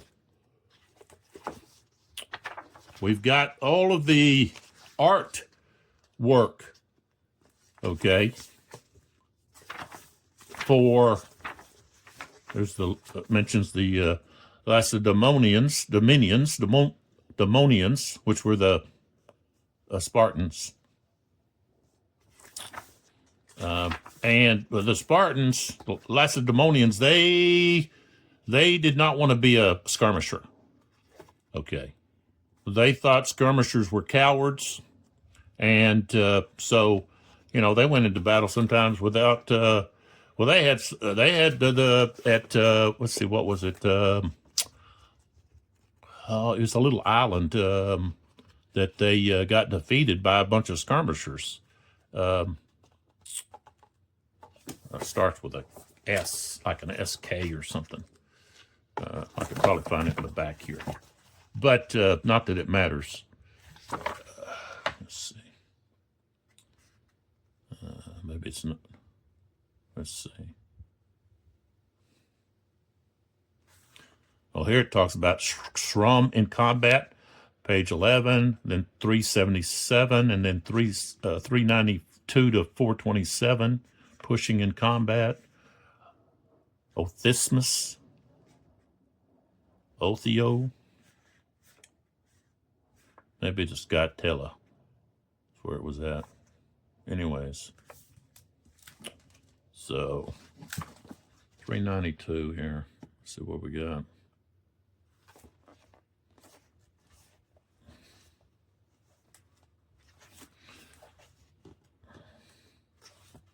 So that's where he's talking about, you know, hey, you know, they're not doing a rugby match. So you can go to those pages and read all of that.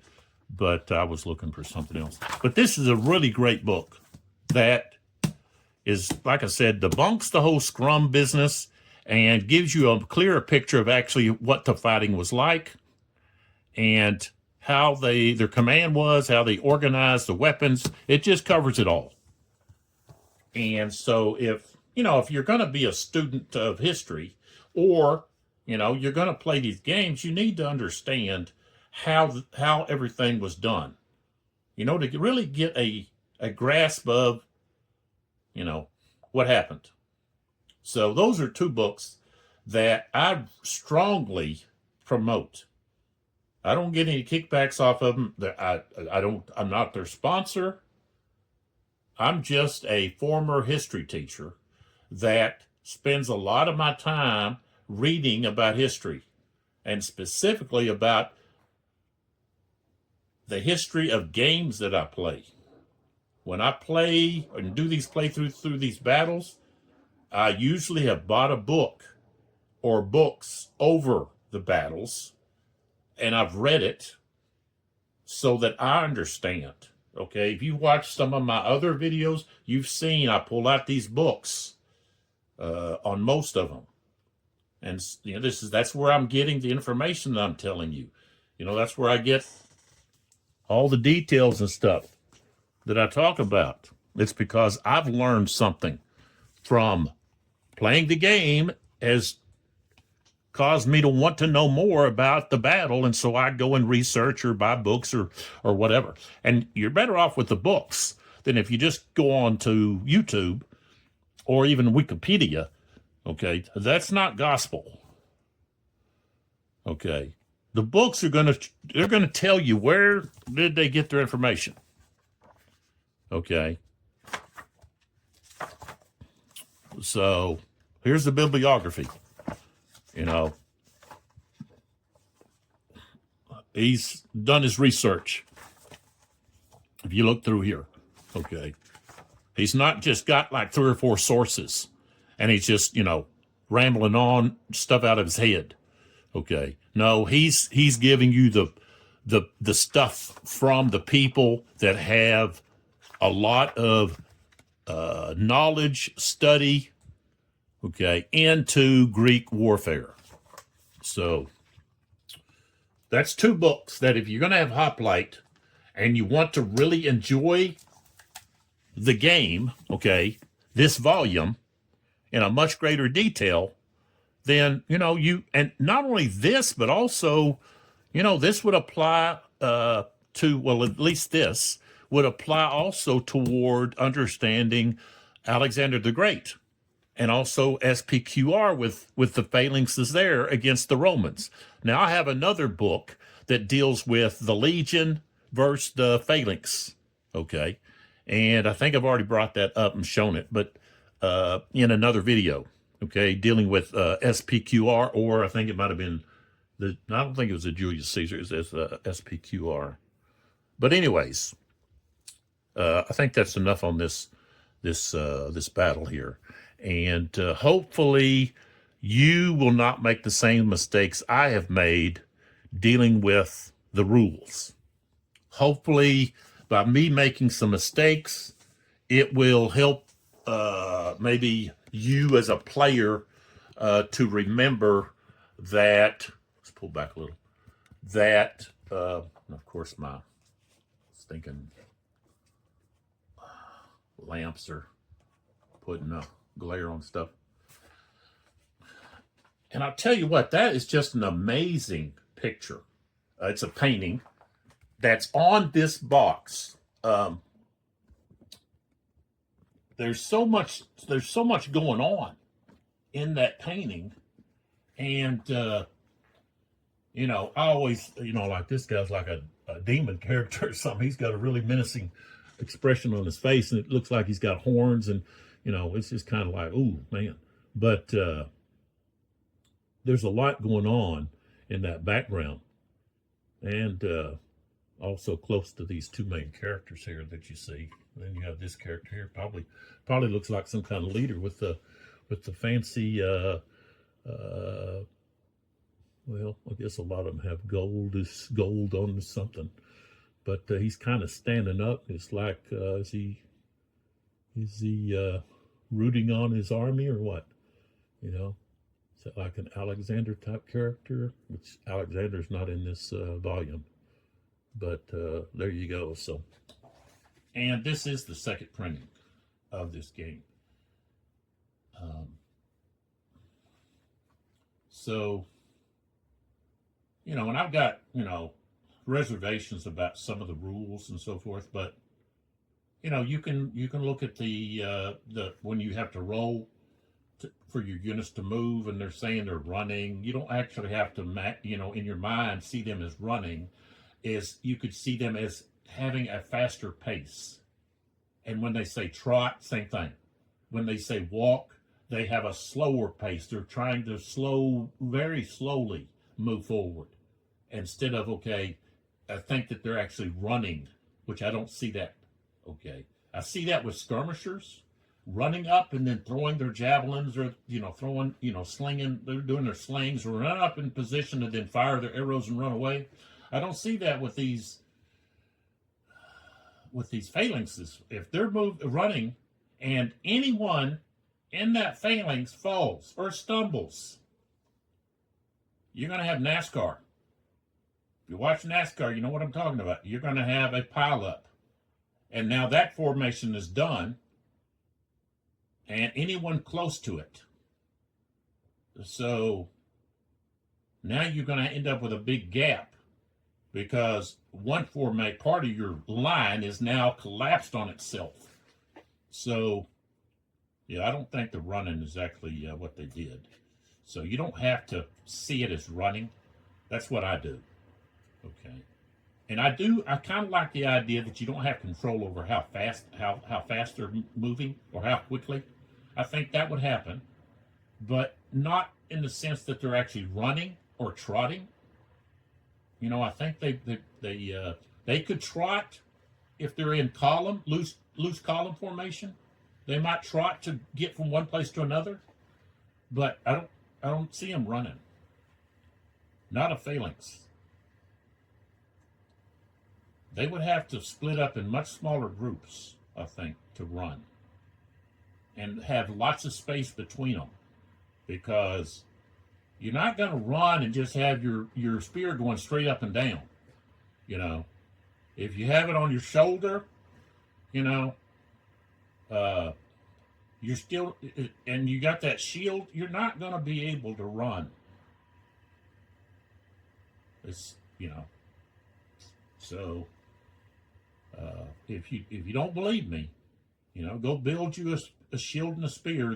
You can find that information online. Go build it, and then go run around. Don't forget to build your also create your you know, your cuirass, You could be the lentil, or the cloth type. Okay. Put some sandals on, and then, run around on a ground that's not completely flat. Because you could say this battlefield was flat. Okay. Go to Greece and see how flat the actual ground is. Even a football field, okay, natural grass, high school football field, it's not completely flat. All right. There's going to be ups and downs, okay, in different spots.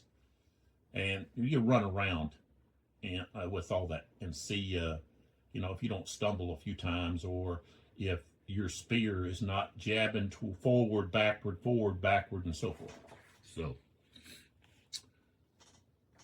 and the other thing is, hey, just go get the book. Richard Taylor, The Greek Hoplite Phalanx, The Iconic Heavy Infantry of Classical Greece. Go get that book. I'm going to put the web page. I don't know if I can, the QR code, that would have to be like an image.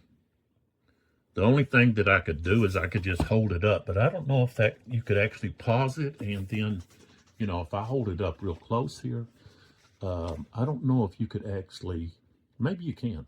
You could scan that, if I can hold it still. So you could scan that here at the end of the video here. There it is. You can scan it and see if you can't get there.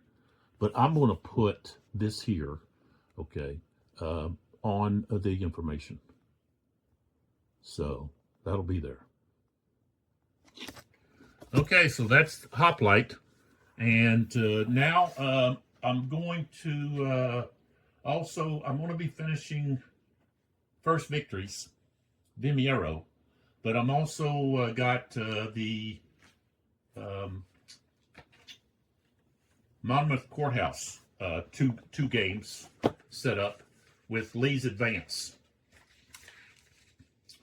And that'll probably be what's next. So, as I said, I've got,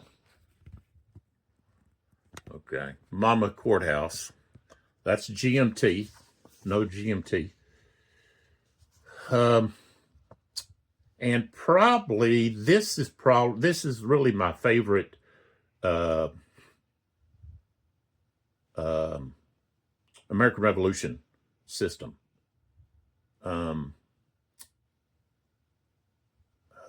I don't really think that the La Bataille, or I guess it's the Age of Reason, trying to adjust that to American Revolution. One thing is, the Age of Reason to me is a little clunky, and I have Luthen, and I had it before, and I had a couple of the other ones, and I don't know, I had a hard time playing those. But so I've got that, and then I also have SPIs, Simulation Publications Incorporated in New York. This is the same rules that basically, okay, the same rules as what you have with Ney versus Wellington and Wellington's Victory. Or it's either Ney versus Wellington or Wellington versus Ney.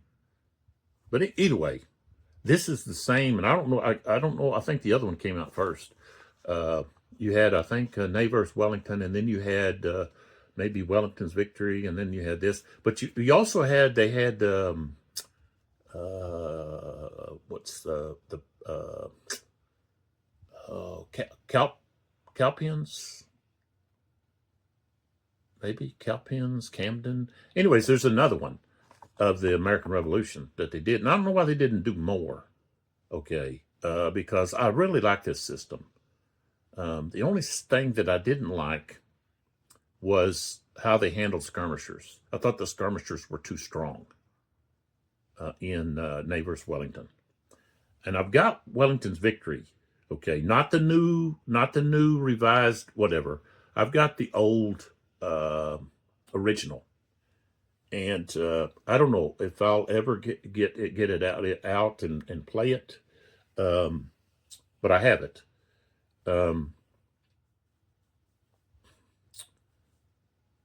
But I would have really liked to have seen like Germantown, Trenton, Princeton, some of those other battles, but maybe update the counters, and a more stylish counters, and of course increase the maps. But the maps weren't horrible, you know, and the map for this is not horrible, but the counters are so hard to read because the way they did them, they just got two colors.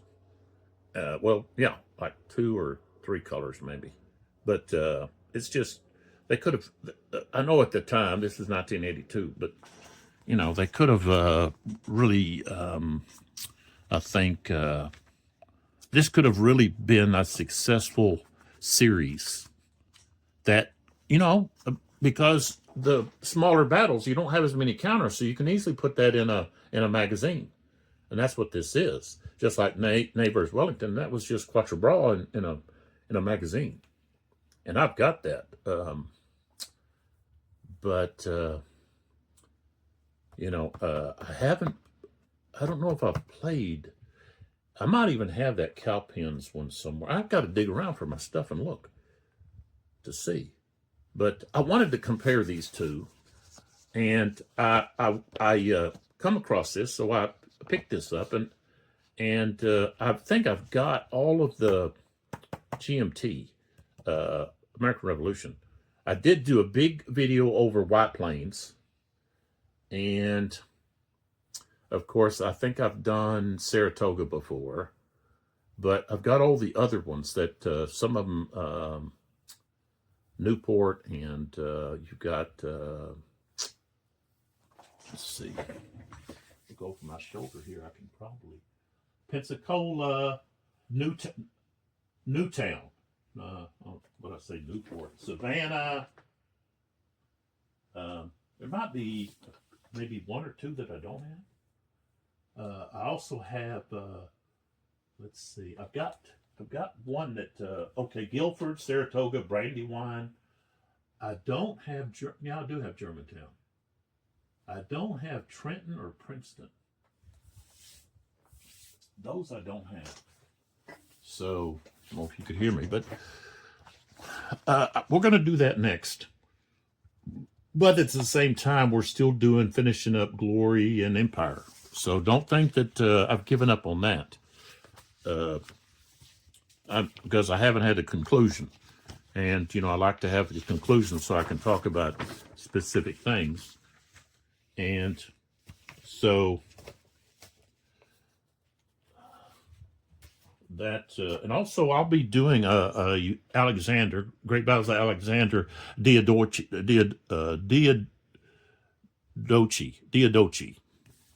or Diadochi, maybe. CH sometimes is sh, and other times is ch. So, and something else, here I got this. I think I've already mentioned it. Sagunto. And this was a battle took place in 1811 in the Peninsula War. And we have Suchet, Gabriel Suchet, Louis, Gabriel Suchet, and Don Joaquin Blake y Horace. And this is a very interesting system, which is a lot like La Bataille. Okay, it's like a copy, I guess, almost of La Bataille. It does have some differences, but really stylish map. Okay, and this was made in Spain. Spanish publisher, Simtech. They're no longer in business, and I think they only had like 2 games. They've got this, and then Appeals or Aripipils. It's the Battle of Samanka. So is that it? Samanka? Yeah, I think it's Samanka. Anyways, so Wellington had a really good trouncing his offensive victory. Most of the time he's on the defensive, but that time he was on the offensive. So this could be coming to this table before the Alexander. So we'd have to wait and see. But that's going to be it. I'm going to wrap it up right there. So hopefully you're enjoying these videos. Again, I don't push for subscribe or the one thing about subscribing, you get, you're going to get the notification of the new videos and stuff, but I'm not like trying to reach a certain number of subscribers. I'm just doing this for fun, to educate other gamers out there, tell them about good games, bad games, so forth. And this is a good game. It is. And I wish I hadn't got rid of it. And, I really probably trounced it back years ago. But all of the great battles of history are really great games. And Richard Berg and Mark Herman have done a fantastic job with providing grown-ards, gamers, with wonderful historical games.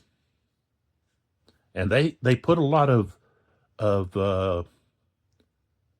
energy, dedication, research into these games. And you have to think, well, okay, you can't really blame them. For some of the thoughts or the ideas, because they're using what other historians thought Greek warfare was like. Now, does that mean they had to agree with that? No, but that's what they had to work with. So I don't want to I'm not really trying to bash them. I'm just bashing the whole idea of the scrum idea. Okay, that it's just a pushing match. So I could do a whole video just on that, just going over that book. And I don't need to do that. That's I'm not my videos aren't about that. It's about the games. But I include the books because they provide such more insight. They provide much more enjoyment out of the games, because you understand and you get these little anecdotes and so forth, little notes from the Thucydides or whoever was telling the information, telling what happened. But I could go on and on and on. And that's the teacher in me, not kind of like not wanting to stop. I'm just want to keep lecturing or teaching. And for somebody that's an introvert, it's surprising that I'm able to do that. I was able to teach for 15 years, so I don't do it anymore. And I just couldn't do it anymore. So I don't. But I'm not concerned about subscribers, about likes, dislikes. I'm not concerned even about comments. But if you do make a comment, I try to answer all of them, respond. We can maybe get in a discussion about something that maybe you change my mind, maybe I change your mind, or hey, maybe that's not what we're doing actually at all, but just talking about something, discussing something. That's where you actually learn something, is when you're discussing it with someone that has a different view, So I don't know, it all depends on, we could have maybe somebody makes a comment and says, hey, I want to see this. And if I have that, maybe I throw it on the board. If I don't, then, maybe I'll look into getting that. If that's something that interests me. I probably won't pick something up that, I don't have interest in. But, I might already have it. I got so many games here and there, and so many that I haven't even played. So, If, you know, I've mentioned at some point something that might interest you, then, you know, throw it out there and we can discuss it. So, see you in the next video.